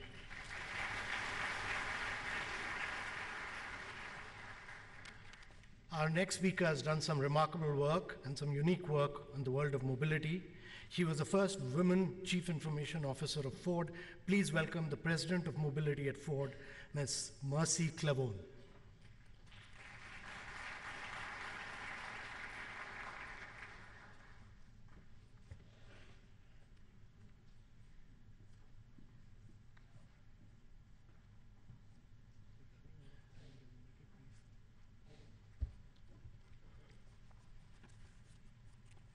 Honorable Prime Minister of India, distinguished gathering, ladies and gentlemen, I first like to applaud Niti Aayog and Amitabh Kant for the efforts in organizing this very important summit. I'm honored to be here with you. Ladies and gentlemen, the 20th century belonged to automobiles. Cities around the world were designed around and for cars, with little consideration given to user-friendly spaces. In fact, public spaces and parks were sacrificed for parking lots. Today's cities around the globe take up only 2% of the Earth's surface. However, they house over 50% of the world's population. They're responsible for consuming over 3/4 of all the energy produced and 80% of global gas emissions. Together with China and Nigeria, India will account for 35% of the projected growth of the urban population between the years 2018 and 2050. Personal mobility has long been a liberating force to progress human progress and, in fact, our very existence. However, personal mobility is under threat. Threats from overcrowded cities, overburdened mass transit, congestion, and increasing levels of pollution. I know the dialogue today will help India be a role model and leader to improve accessibility and the quality of life. To do this, we must work together to fundamentally redesign today's transportation systems so cities can effectively absorb growing populations and still maintain freedom of movement. For a city to be truly smart, it should be green, sustainable, and it should be about people, emphasizing quality of life. In India itself, the government is developing 100 smart cities across the country that are efficient, sustainable, and driven by citizen planning, and also adapting 500 portions of existing city centers. At Ford, we realize that a collective effort is needed to address mobility needs. And today, our City Solutions Group in India is collaborating with various city stakeholders to help solve congestion and improve the way we move. Flexibility and responsiveness are changing ways of commuting. Alternative modes of transportation we offer globally at Ford include our Chariot shuttle service, which operates in a number of U.S. cities and London, and our Go Ride service, which is a human-centered, non-emergency medical transport service. Ford's testing of shuttle services in Asia and India is part of our journey. We have launched a pilot for employee services that have garnered over 70,000 rides today, and we're moving this to other companies as well in Chennai. Today, however, most transportation services operate individually. We believe that in the future, you will not only see services and transportation options connected to each other, but also connecting with cities and their infrastructure to deliver more personalized and efficient services. At Ford, we are aggressively focused on connectivity and how we can use data to connect transportation services and improve experiences and movement. We acquired an innovative startup based in Silicon Valley called Autonomic. Autonomic has developed a cloud-based platform to connect and empower tomorrow's mobility system. The cloud-based platform, or the TMC, is an open, secure platform that will provide the building blocks for smart mobility applications such as routing self-driving cars, managing large-scale fleets, and we use this today to manage our own fleets. At Ford, we're working on how smart city vehicles and autonomous vehicles will talk to infrastructure, from stoplights, traffic signs, to cyclists and pedestrians. The way the world moves is experiencing its biggest disruption since the Model T rolled off the assembly line in the early 20th century. Mobility challenges today cannot be treated in isolation. Use of sensor technology will mean cars, traffic lights, and the rest of transport ecosystem will constantly communicate with each other. The change is coming, and in fact, it's here now. It will demand collaboration among automotive and technology companies, but governments, local leaders, and citizens.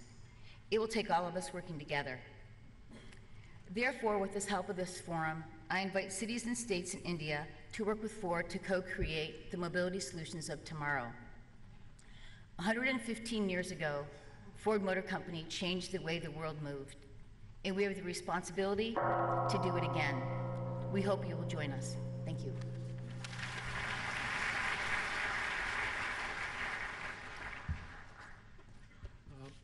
With great respect, I'd request the remaining speakers to kindly stick to the time schedule. Let me welcome a person who provides leadership and vision to the world of Tatas, the CEO of Tata Motors, Mr. Günther Butschek.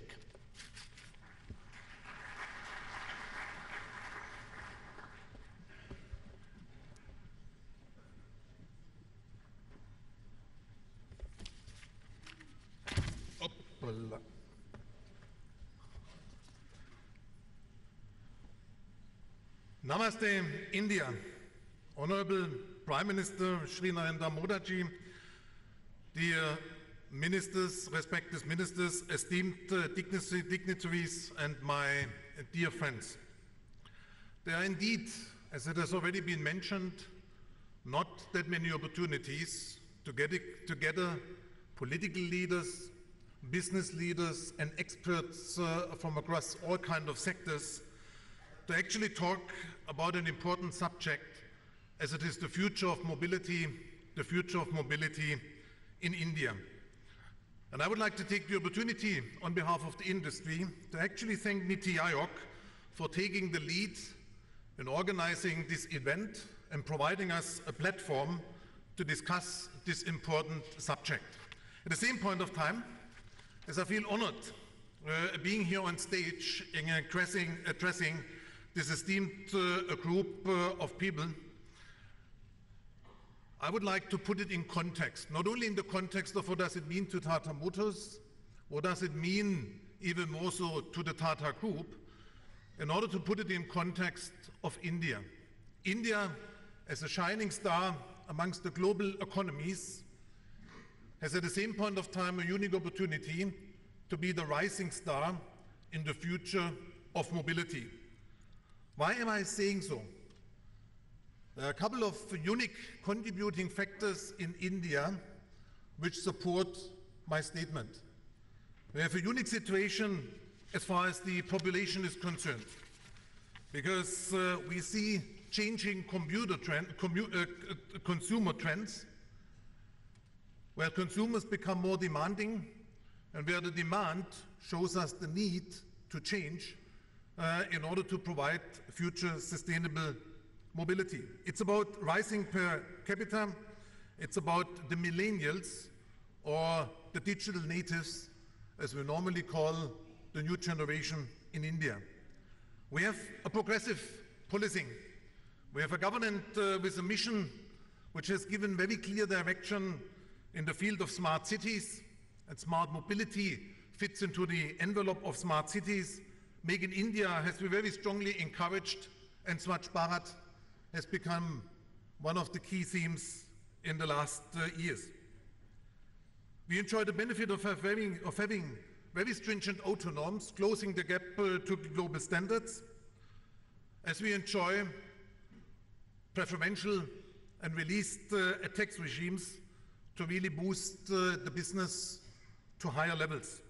I make the reference to GST, FAME, FDI, etc. And, as has already been mentioned in the first speech, a strong encouragement of public-private partnerships as possibly one of the ways forward in order to master the challenges.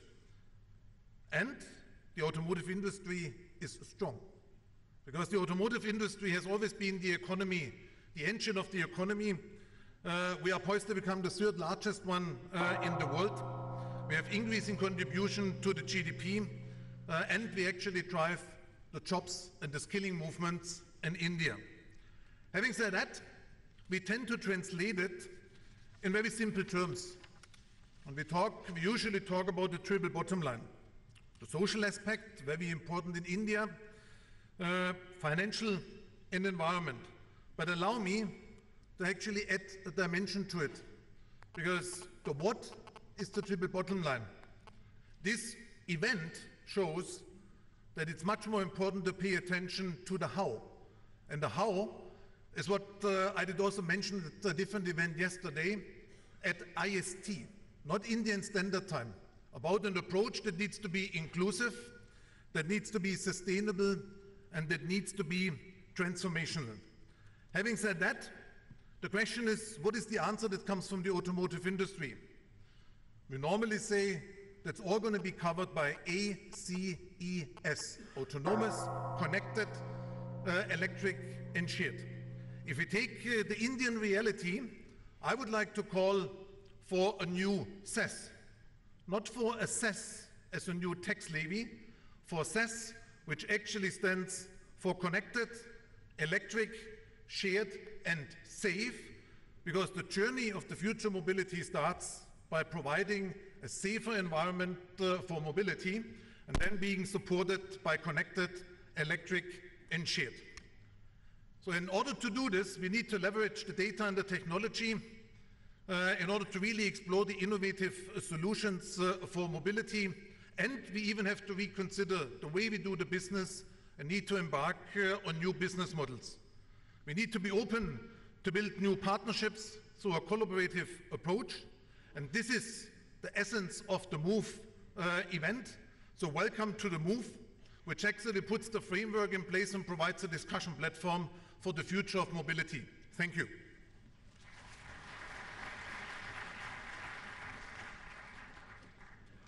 Our next speaker is the world's largest producer of cycles, and he believes that the future of mobility lies in cycling.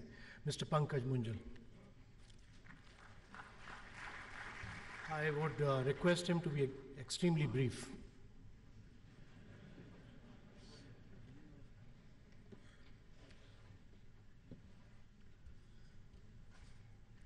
Honorable Prime Minister of India, dignitaries, ladies and gentlemen. My talk is a lot different, will be a lot different. It will include the billion people that we all are. It's an honor to be standing here and talk on the subject that I love so much. Not that I'm born in this family associated with the wheels for the last 60 years, but my business can't go against the grain of the society. India consumes 35 lakh cars, 2.5 crore motorcycles, but only 1.5 crore cycles. This is not in line with the income pyramid and the global trends. Ladies and gentlemen, 32 crore people walk every day to work, to school, and to commute because they can't afford a cycle. A study reveals that if 10% of them get wheels, GDP goes up by one percentage point. Owning a cycle is like a business. In a village, one delivers milk to the milk plant. He transports clothes that his wife stitches to the store close by and makes a living.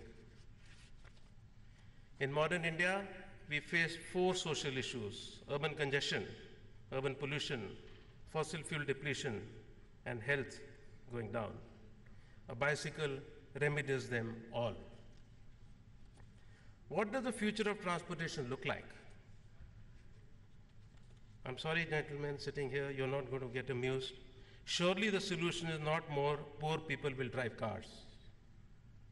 Even if the car is clean, it still creates a jam. One drives a car to the gym for spinning a cycle. We love our own car, but blame the other for creating traffic.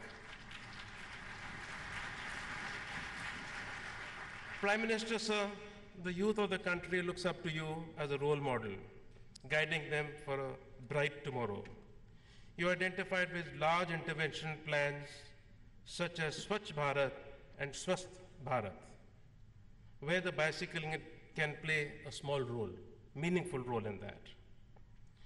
I feel very excited to share today. Hero has launched the new e-bike, which you should please see outside. I met the Prime Minister in England some time back. I was very excited. He asked me what is special. I didn't have an answer. But I shared with him now, this costs 7 paise per kilometer. 1/50th of that of a motorcycle. 1/50. Is a humble bicycle and an e-bike the next big solution for the intercity commute? I submit it is. Hero makes 5% of the world production and is the world's #1. And I'm going to have a goal to make all my 6 million bikes that we make more and more electric. Sir, to sum up, we need 3 things. Microfinance. Cycle needs a microfinance. Safety on the roads, and integrate last mile connectivity. With these, we can try and aim for that 1% extra GDP. Thank you.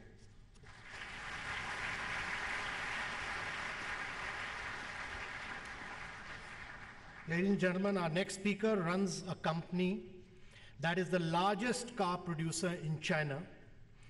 He's a distinguished Politburo member of the Communist Party of China and took over as the president of SAIC Motor Corporation in 2014. I welcome on stage Mr. Chen Zixin.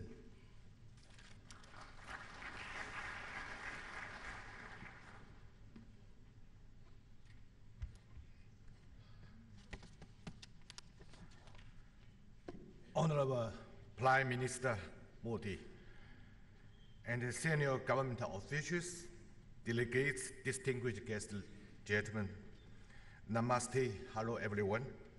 I'm honored to be invited to address MOVE Global Mobility Summit here today. I'm so amazed at the rich history and the brilliant culture of India. And I can see the great development of the Indian economy and the society in recent years under the leadership of the Prime Minister Modi.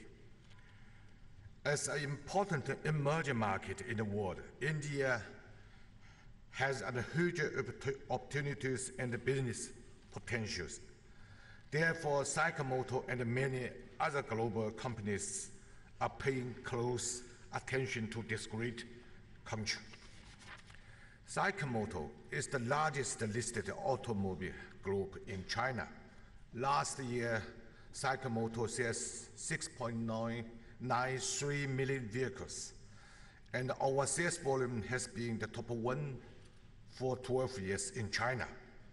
In the 2018 Fortune Global 500 list, Cyclemotor is ranked 36, while a revenue of the 128.80 billion US dollars. There are two key reasons for Cyclemotor's leading position in Chinese market. On the one hand, we keep up strategy to the world and insist on the win-win cooperation. And on the other hand, we insist on the making innovations globally. Cyclemotor believes the global auto industry is facing a fundamental change with the increasing pressure of the energy and the environmental issues, as well as the breakthrough in the new technologies like new energy, internet, artificial intelligence, big data, and cloud computing, etc. The traditional auto industry and the value chain is facing transformation. Vehicles will be changed to cleaner and efficient mobility internet terminals.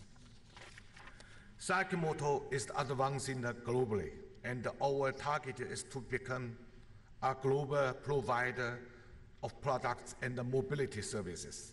Therefore, we take the future trends of the global auto industry into the considerations. In 2016-17, Cyclemotor established the MG Motor India Private Limited and decided to introduce the MG brand to India. MG, as a legendary British brand, is sure to work well with the Indian customers. And we also would provide better mobility products and the service to Indian customers. The first product will be an SUV and planned for the launch in the first half of the next year. By 2020, Cyclemotor plans to invest more than $500 million US dollars in India. And we had already established a supply park at the Hello plant in order to have a localized full value chain business system. And the Cyclemotor fully supports the government's decision of the new energy vehicle. And we are willing to take the active part in it from the beginning. Here, I would like to announce that in the near future, MG Motor India will launch the globally competitive pure electric vehicle products in India to make our contribution to India's energy and environmental strategies. Of course, the development of the new energy vehicle needs the government's strong support in terms of politics, technical standard. As a part of our commitment to this market, MG Motor India will respond to Make in India initiative and bring our latest technologies, products, and service to Indian customers. We will always pay attention to the safety, innovation, and women empowerment, and actively undertake the social responsibilities. MG Motor India will strive to be a strategic partner of the sustainable development of India economy and the society. Once again, I would like to thank to India government for giving SIC Motor this great opportunity. I believe this will be a great beginning of MG's journey in India. Like you said, Prime Minister Modi, Sabka Sabt, Sabka Vikas. Thank you.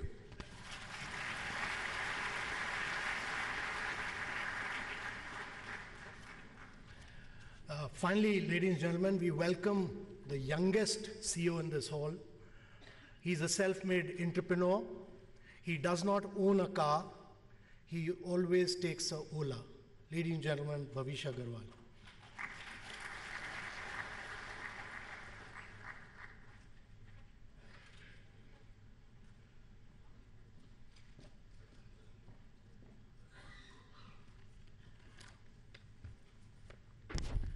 Good morning, everybody. It's an absolute honor to be sharing the dais with such eminent personalities. It's exciting to see Niti Aayog organize the MOVE Summit, recognizing the potential for mobility innovation to be a driver for employment and economic growth. Ola is proud to be associated with this first-of-its-kind initiative, and I want to extend my heartfelt congratulations to all. Nations are built on the dreams of its visionary leaders. Our Prime Minister Modi ji's vision for India of sustainable development for all, empowering women and enabling employment opportunity for millions are central to realizing India's true potential. Our former Prime Minister, late Shri Atal Bihari Vajpayee ji, very rightly said, roads and highways are our Bhagya Rekha, lines of destiny. Mobility as a whole today is truly our Bhagya Rekha. Today, India is the world's fastest growing economy and the youngest workforce. Growing faster than our economy is the aspiration of our youth and our 1.3 billion people. Along with the challenge of job creation for all, we have to tackle the challenge of pollution and congestion that slow down economic activity. Mobility can power this transformation. A new way of being mobile, a new move is central to achieving this. From previous centuries, mobility has enabled more personal freedom and societal progress. The invention of the car, the airplane, the bullet train, the flying car, the electric car, all have captivated our collective imaginations as society. The future of mobility globally and in India cannot be a mere extension of the way we do things currently. Using technology to our advantage is our chance to leapfrog in terms of mobility and open more economic opportunity. Our own special problems of urbanization in India will give us insights that will also be globally relevant. Pollution-free travel, evaluating and managing road conditions, urban planning, first and last mile commute, safer rides and roads, all these are the challenges that technology can and should solve. Ola, a fledgling 8-year-old company, now provides mobility solutions to hundreds of millions in India, Australia and the UK. We serve over 1 billion customers a year. Without Ola, this would have meant an additional 3 million vehicles on the road in India daily. Women take thousands of rides to their work or for their other errands daily on our autos and cabs. Their economic freedom can be enhanced with safer mobility options. We have more than 10 lakh driver partners, most of them self-employed. A vast majority empowered to build their own shelters, having now the means to own their own homes. The future of employment is micro-entrepreneurship, and we can create crores of direct and indirect livelihoods to deliver mobility to our citizens. Ola is working with the entire ecosystem to enable a faster transition to electric mobility and solve our pollution challenge. Today, people from across the globe look upon India for innovative and clever solutions to address their local challenges. I'm confident, sir, that in the 21st century, we will be able to get India the place in the world it deserves. For us, Ola is more than a platform or an organization. It's a mission to build mobility for 1 billion people, and we look forward to working together with every stakeholder to realize this mission. Thank you.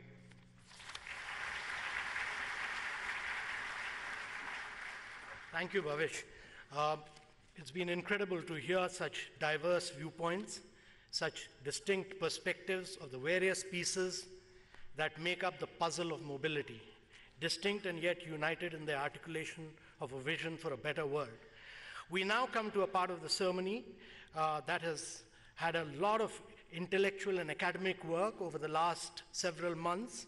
The Honorable Prime Minister had directed us to consult various stakeholders, and we'll be presenting these reports to the Honorable Prime Minister. May I now request the Honorable Prime Minister of India, Shri Narendra Modi, to kindly receive these reports from the distinguished writers. May I also request the Honorable Vice Chairman of Niti Aayog and the Honorable Minister to kindly escort the Honorable Prime Minister.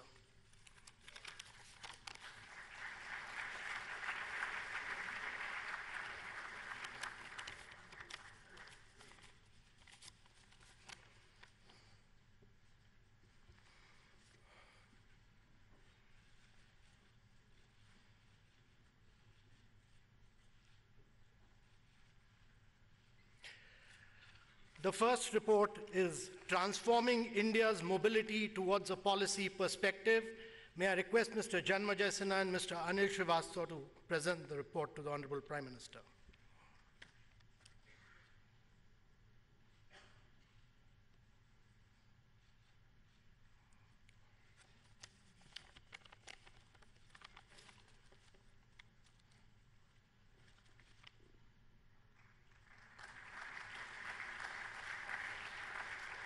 The next report is Zero Emission Vehicle Towards a Policy Framework. May I request Mr. Sitapati Chanda and Mr. Ashok Jhunjhunwala to present the report.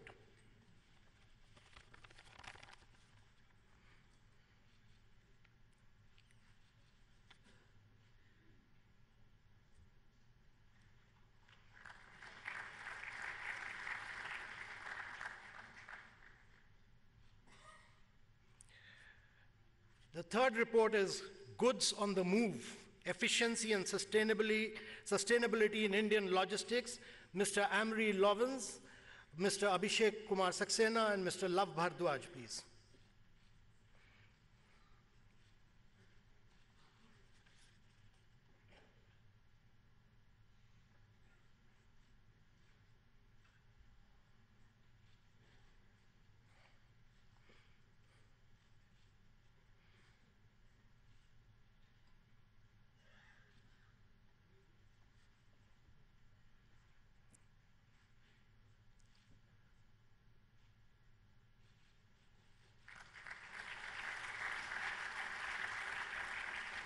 The fourth report is Data-Driven Mobility, Improving Passenger Transportation Through Data.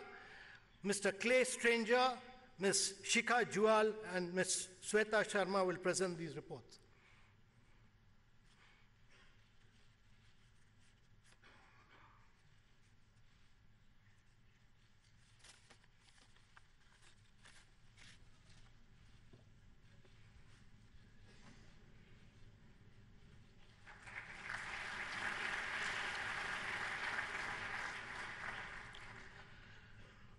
Moving Forward Together, Enabling Shared Mobility in India, report prepared by Ishita Kandre and Mr. O.P. Agarwal.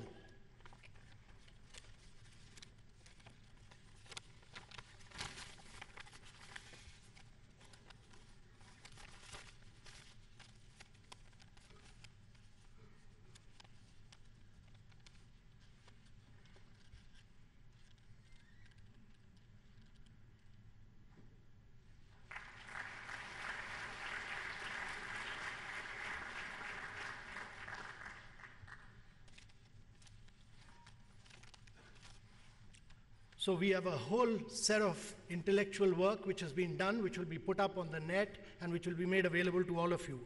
Now, ladies and gentlemen, we look forward to the time which we had been waiting for, the address by the Honorable Prime Minister of India. So, ladies and gentlemen, may I request you to kindly welcome the Honorable Prime Minister of India, Shri Narendra Modi.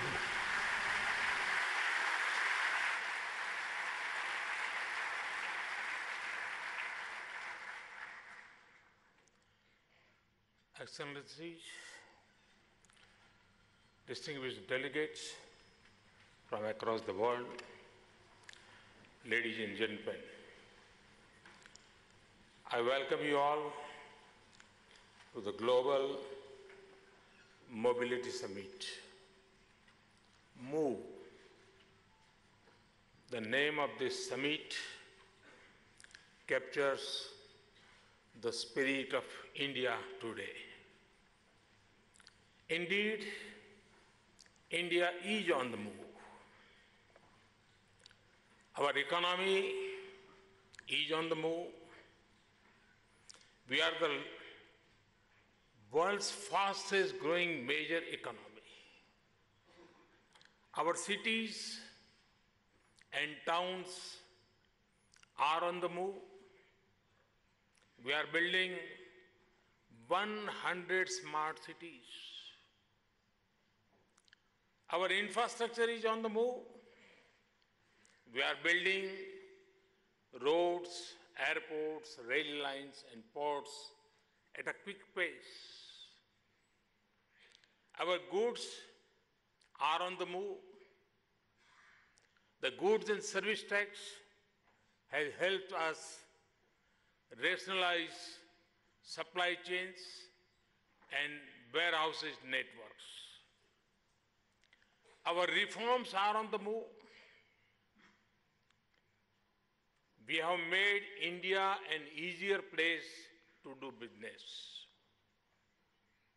Our lives are on the move. Families are getting homes, toilets, smoke-free LPG cylinders, bank accounts, and loans. Our youth are on the move.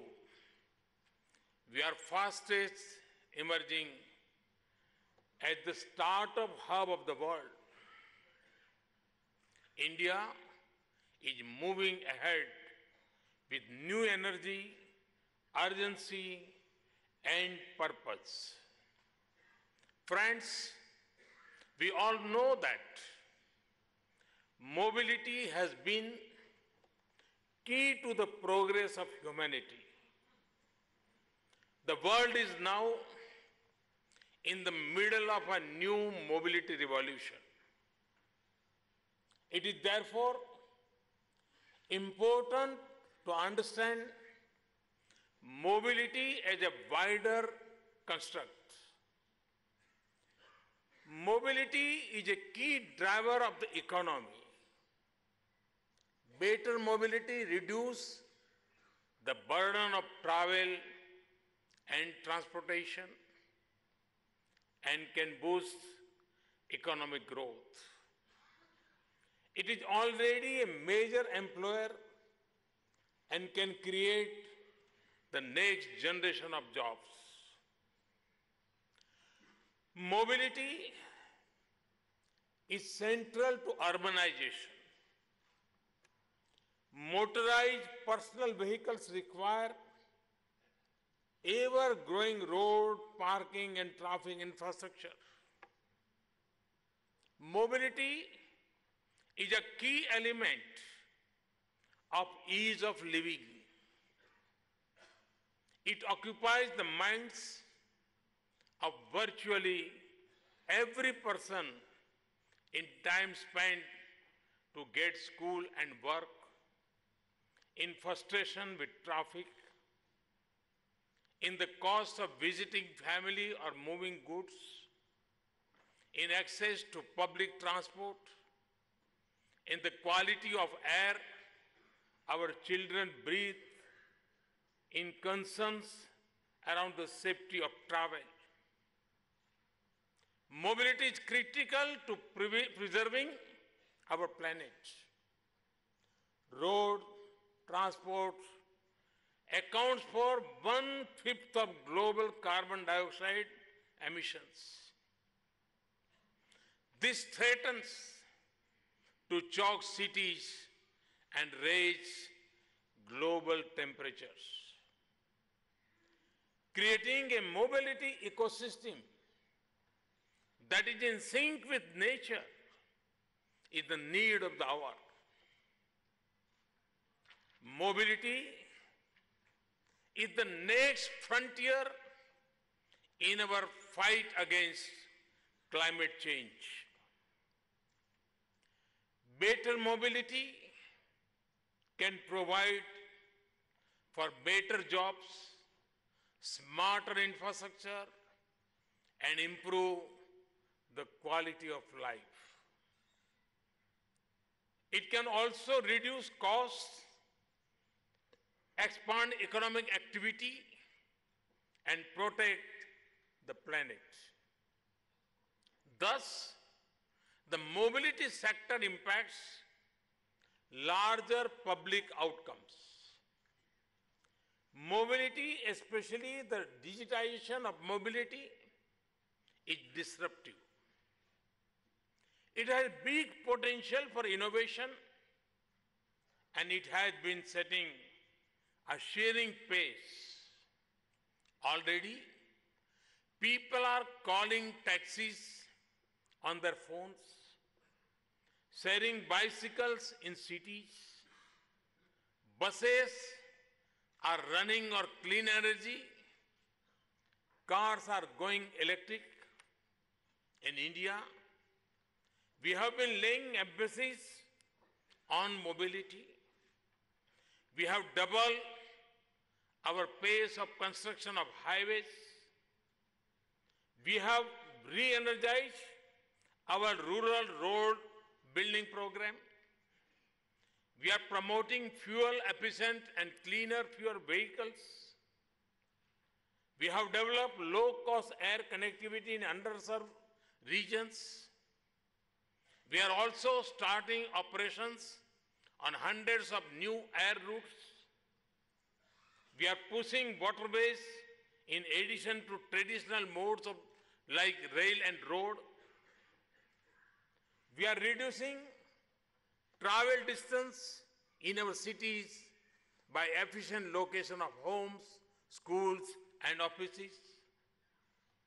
We have also started data-driven interventions such as intelligent traffic management systems. However, we also need to encourage pedestrians and cycling by taking steps to ensure their safety and priority. Friends, in a rapidly transforming mobility paradigm, India has some inherent strength and comparative advantages. Our starting point in fresh, we have little of the legacy of resource-blind mobility. We have fewer vehicles per capita than other major economies. Thus, we do not carry much of the baggage of other economies that were built on the back of private car ownership. This gives us the window of opportunity to create an all-new seamless mobility ecosystem. On the technology front, our strengths lie in information technology, big data, digital payments, and the internet-enabled shared economy. These elements are increasingly becoming the drivers of the global future of mobility. Our unique identity program, Aadhaar, and its India Stack ecosystem had laid down a comprehensive public digital infrastructure. It had digitally empowered 850 million of our citizens. India can demonstrate how such digital infrastructure can be combined with new mobility business models. Our renewable energy push will ensure that the environmental benefits of electric mobility can be fully realized. We plan to draw 175 gigawatt watts of energy from renewables by 2022. We are already the 5th largest producer of solar energy in the world. We are also the 6th largest producer of renewable energy. We have also championed the cause of solar energy globally through the International Solar Alliance. We have a fast-growing manufacturing base, especially in the automotive sector. We also have a large digitally literate young population. This provides millions of educated minds, skilled hands, and aspirational dream for powering the future. Therefore, I'm convinced that India is best placed globally to be an early mover in the mobility economy. My vision for the future of mobility in India is based on 7 C's: common, connected, convenient, congestion-free, charge, clean, and cutting edge. Common public transport must be the cornerstone of our mobility initiatives.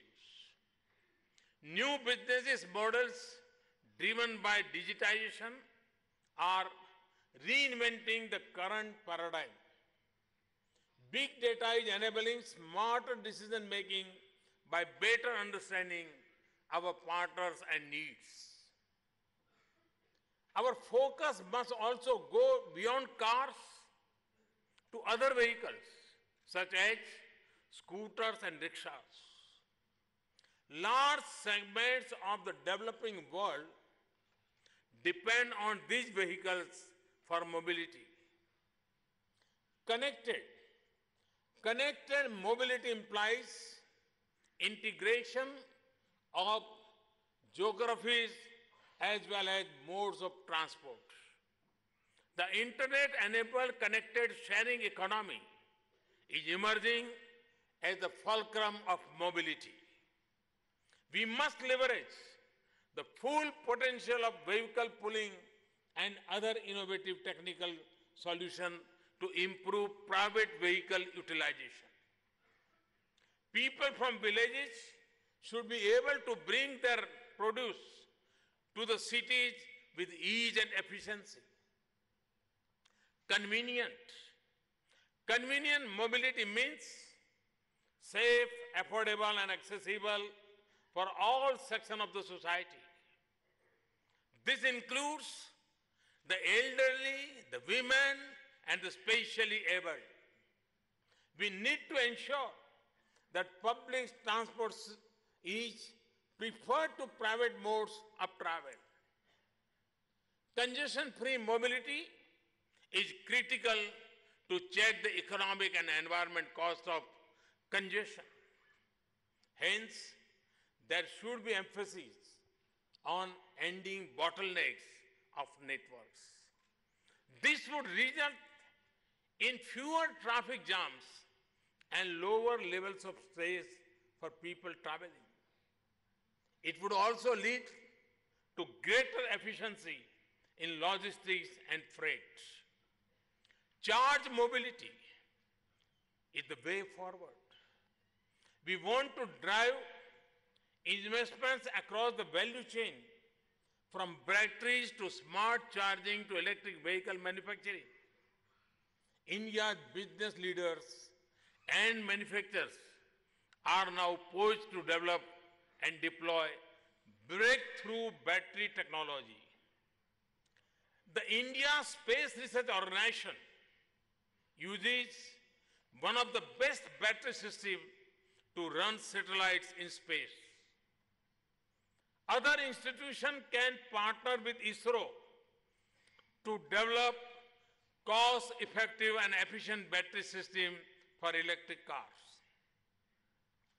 We want to build India as a driver in electric vehicles.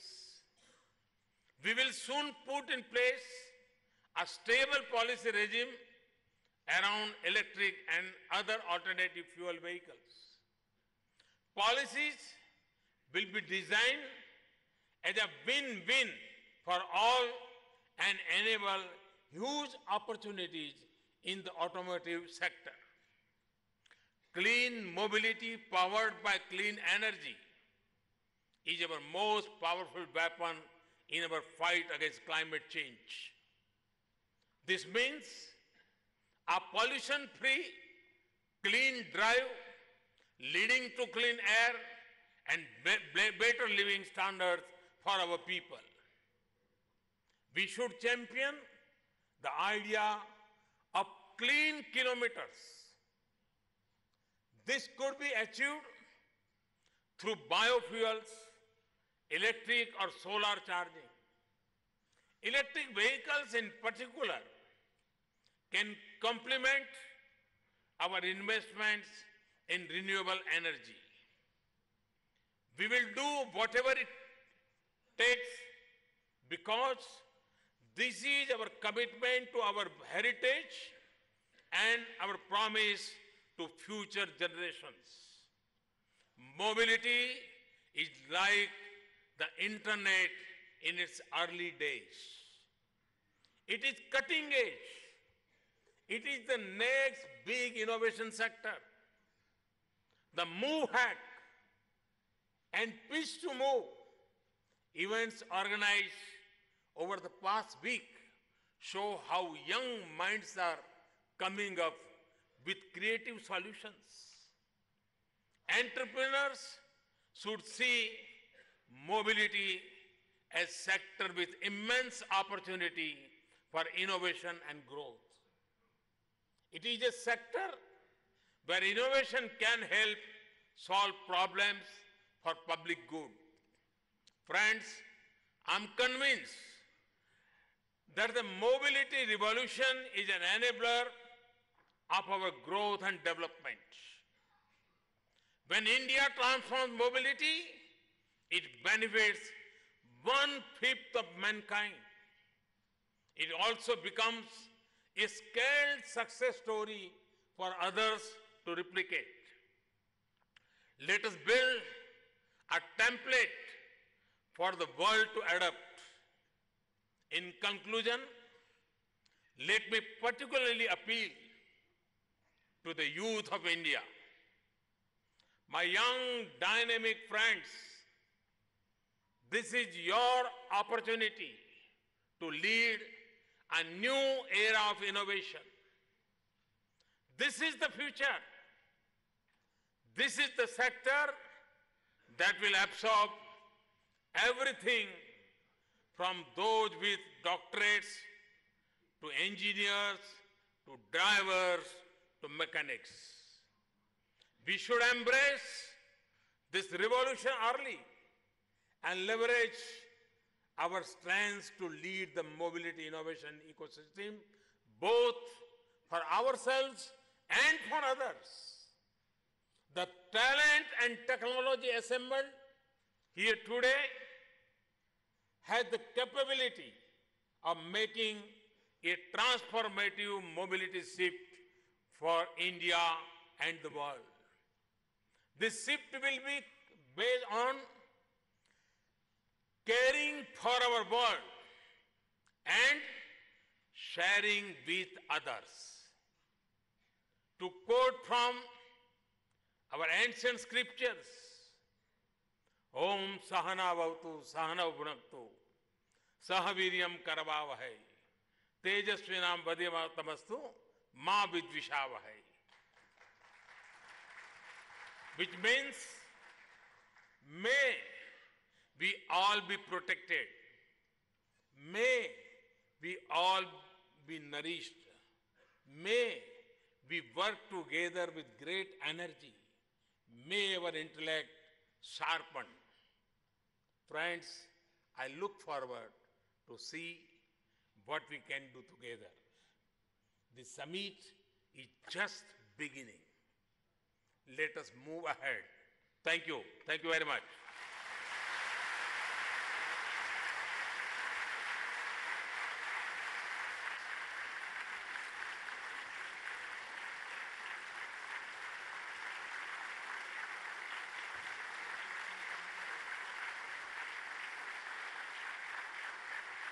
Thank you very much, Honorable Prime Minister. I request you all to be kindly seated while the Honorable Prime Minister departs and the next session begins. Thank you, ladies and gentlemen. Good afternoon, ladies and gentlemen. महोदय ने 2 दिवसीय विश्व mobility सम्मेलन का उद्घाटन किया है और साथ ही साथ उन्होंने भारत की युवा शक्ति को मोबिलिटी के विकास की इस यात्रा में शामिल होने का भी आह्वान किया है। उम्मीद यही है कि इस 2 दिवसीय सम्मेलन के विचार विमर्श के पश्चात इस दिशा में नए आयाम स्थापित होंगे और भारत के प्रगति के पथ पर और तेज रफ्तार से आगे बढ़ने का मार्ग प्रशस्त होगा।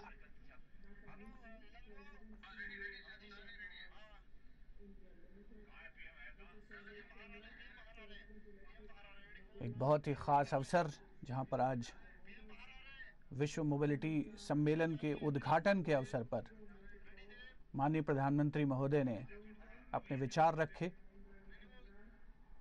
और ख़ास तौर पर देश के जन कल्याण के लिए, आम जनता के कल्याण के लिए विकास की यात्रा में जो विकल्प उपलब्ध हैं उन्हें जनता के लिए उपलब्ध कराने का आह्वान किया और उम्मीद जाहिर की कि आगे आने वाले दिनों में भारत इस दिशा में आगे बढ़ने में कामयाब होगा। भविष्य की यातायात व्यवस्था और उसे सुचारू रूप से उपलब्ध कराना, बढ़ती जनसंख्या और संकुचित होते रास्ते, पर्यावरण प्रदूषण की समस्या, इन सब से निपटने के लिए भविष्य की ऊर्जा की जो आवश्यकताएं हैं, खास तौर पर स्वच्छ ऊर्जा, ऊर्जा दक्षता, पर्यावरण प्रदूषण में कमी, इन सभी दिशाओं में आगे बढ़ने का एक ही रास्ता है और वो रास्ता है हम नए दिशा में चले, नए विकल्पों को तलाशें। विश्व मोबिलिटी सम्मेलन 2 दिवसीय सम्मेलन है जिसमें पहले दिन आज 5 सत्र होंगे और दूसरे दिन शहरों में यातायात की व्यवस्था के बारे में विचार विमर्श होगा। ये वो भविष्य के वाहन हैं जो स्वच्छ ऊर्जा का इस्तेमाल करते हुए भविष्य में सड़क पर उतरेंगे। भारत में जिनके इस्तेमाल की पूरी उम्मीद की जा रही है, इस दिशा में बहुत तेजी से विकास का कार्य हो रहा है और आज विश्व मोबिलिटी सम्मेलन के उद्घाटन के अवसर पर जो अतिथि उपस्थित थे, गणमान्य अतिथि जिनमें विभिन्न औद्योगिक संस्थाओं के प्रमुख भी शामिल थे, उन सभी ने अपनी प्राथमिकताओं को रेखांकित किया है। इस दिशा में भविष्य में किस तरीके से आगे बढ़ा जा सकता है।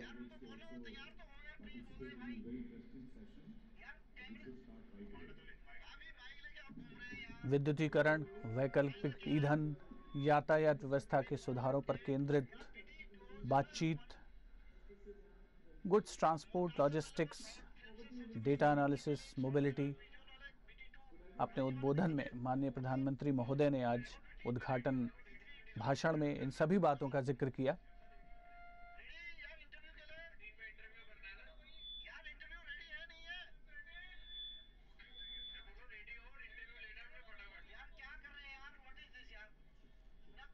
भारत आज दुनिया की सबसे तेज रफ्तार से आगे बढ़ती अर्थव्यवस्था है और युवा शक्ति भारत को एक नए मार्ग पर ले जाने में सक्षम है। माननीय प्रधानमंत्री महोदय ने अपने उद्बोधन में युवाओं से भी आह्वान किया, भारत की युवा शक्ति से, कि वो आगे बढ़ें और देश को विकास के रास्ते पर ले जाने में अपना योगदान दें। ये हैं वो कुछ भविष्य के वाहन जो या तो बैटरी चालित हैं, हाइब्रिड बैटरी से चालित हैं, जिनमें स्वच्छ ईंधन का इस्तेमाल हो रहा है और भविष्य में इस दिशा में किस तरीके से आगे बढ़ा जा सकता है, इसकी भी एक तस्वीर हमारे सामने प्रस्तुत की जा रही है।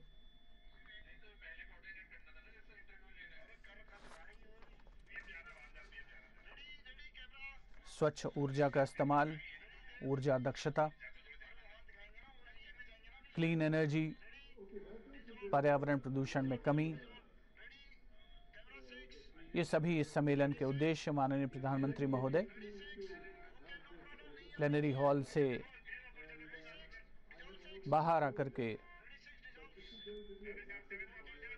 उस स्थल की ओर बढ़ते हुए जहां पर नई पीढ़ी के वाहनों का प्रदर्शन हुआ है,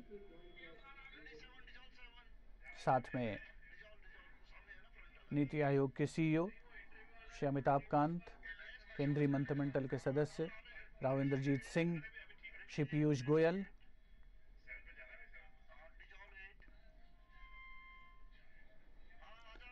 और ये हैं वो भविष्य के वाहन जिनका प्रदर्शन आज इस विश्व मोबिलिटी सम्मेलन के उद्घाटन के अवसर पर किया गया है। माननीय प्रधानमंत्री महोदय इन वाहनों के बारे में जानकारी हासिल करते हुए, जिनमें स्वच्छ ऊर्जा या क्लीन एनर्जी का इस्तेमाल हो रहा है और आगे आने वाले दिनों में ऐसे वाहन भारत की सड़कों पर, भारत के कोने कोने में दौड़ते नजर आएंगे।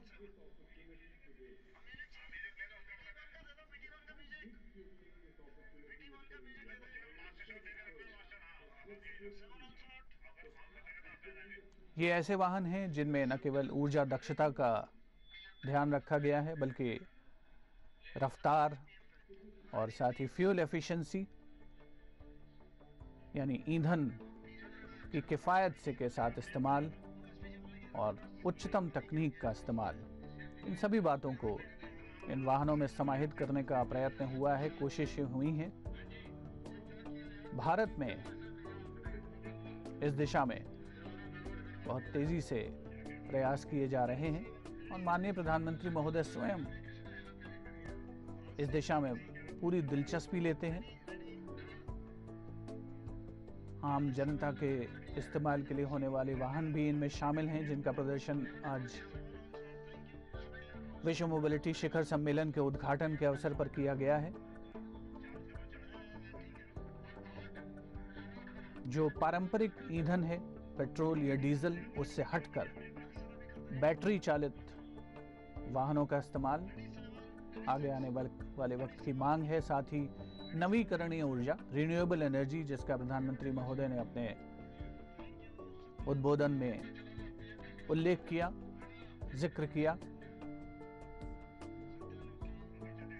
शहरों में परिवहन की समस्या से निजात पाने के लिए, इसकी तकलीफें दूर करने के लिए नवीकरणीय ऊर्जा का बड़ी संख्या में इस्तेमाल होने की उम्मीद की जा रही है और भारत आज इस दिशा में आगे बढ़ने वाले दुनिया के चुनिंदा देशों में शामिल है।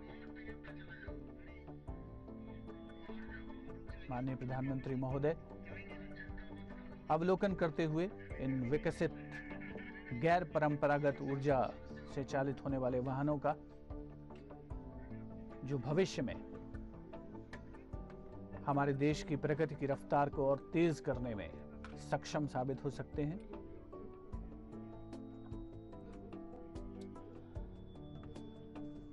अगले 1 या 2 दशक में देश में वाहनों की दक्षता, वाहनों की रफ्तार, उनमें नई तकनीक का समावेश, ये सभी उद्देश्य है आज की इस प्रदर्शनी का और साथ ही इस पहले विश्व मोबिलिटी शिखर सम्मेलन का, जिसका उद्घाटन विधिवत रूप से माननीय प्रधानमंत्री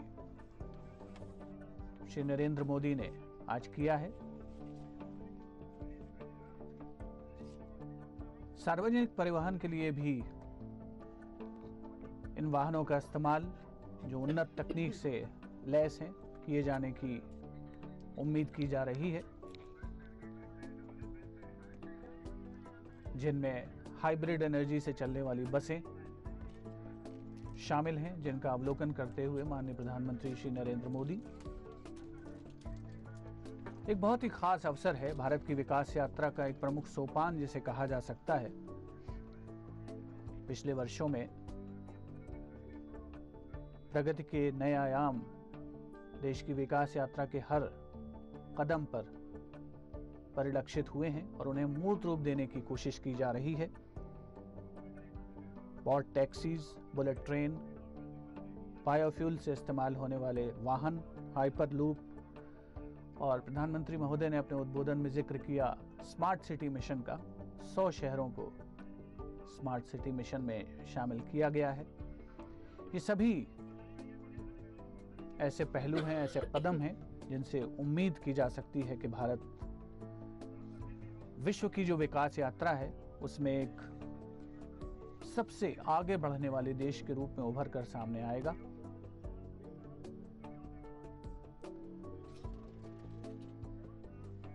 वाहनों में उच्च तकनीक का इस्तेमाल और साथ ही साथ उनकी रफ्तार और किफ़ायत से इस्तेमाल किया जाए ईंधन, इस तरीके की तकनीक का उपयोग भी बहुत ही महत्वपूर्ण। और अगर विश्व मोबिलिटी शिखर सम्मेलन में विचार विमर्श के पश्चात इस दिशा में प्रयास होते हैं और उन्हें मूर्त रूप दिया जाता है तो निश्चित तौर पर ये इस सम्मेलन की एक बहुत महत्वपूर्ण सफलता कही जाएगी।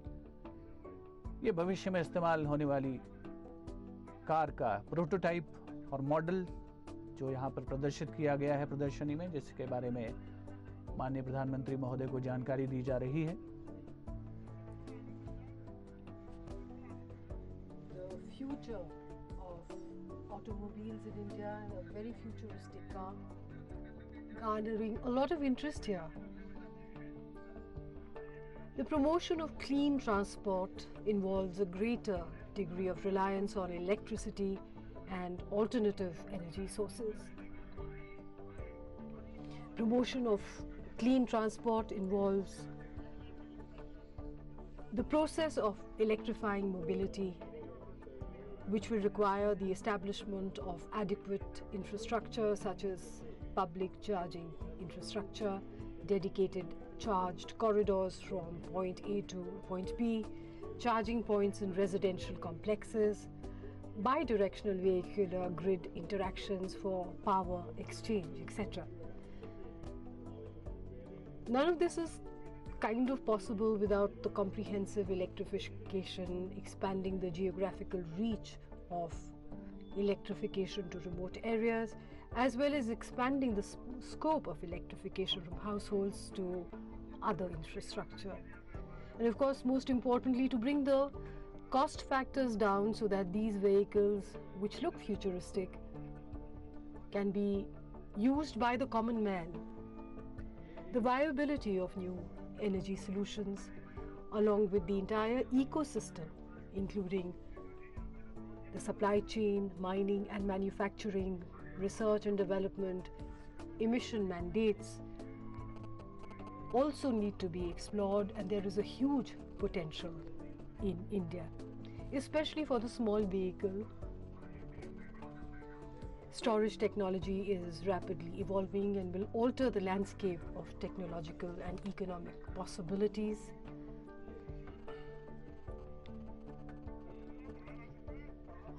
The diversification of energy sources that comes with the exploration and exploitation of alternative energy will also improve energy security. And these smart e-rickshaws might soon ply on the roads of our metros and cities.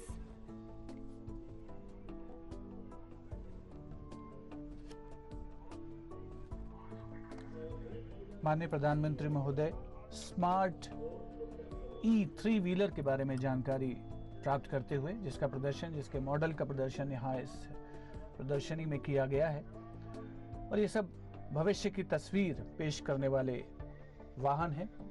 केंद्रीय मंत्री Shri Nitin Gadkari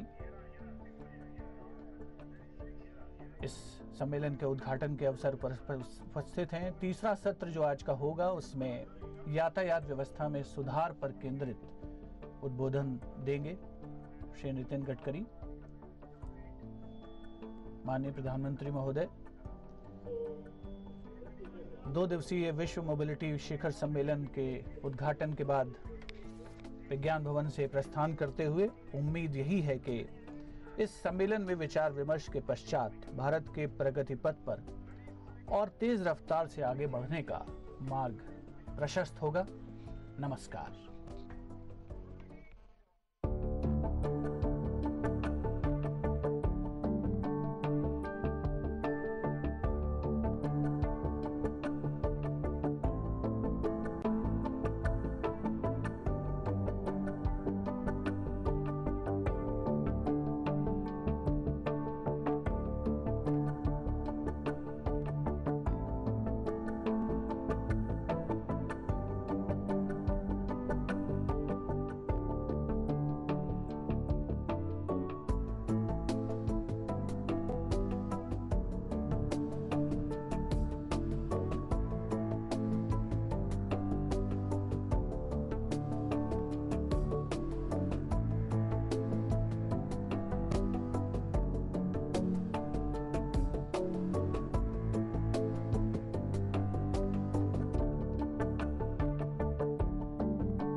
easy terms to the lowest rungs of the society. The state government is leaving no stone unturned and has embarked on a program to give loans to more than 25,000 people from 25th of September to the 2nd of October under the Pradhan Mantri Mudra Yojana. इस मुद्रा bank योजना के तहत छोटे छोटे loan 10,000 20,000 के लिए साहूकार के पास जाते थे और उनके साथ शोषण होता था। तो उन गांव गरीब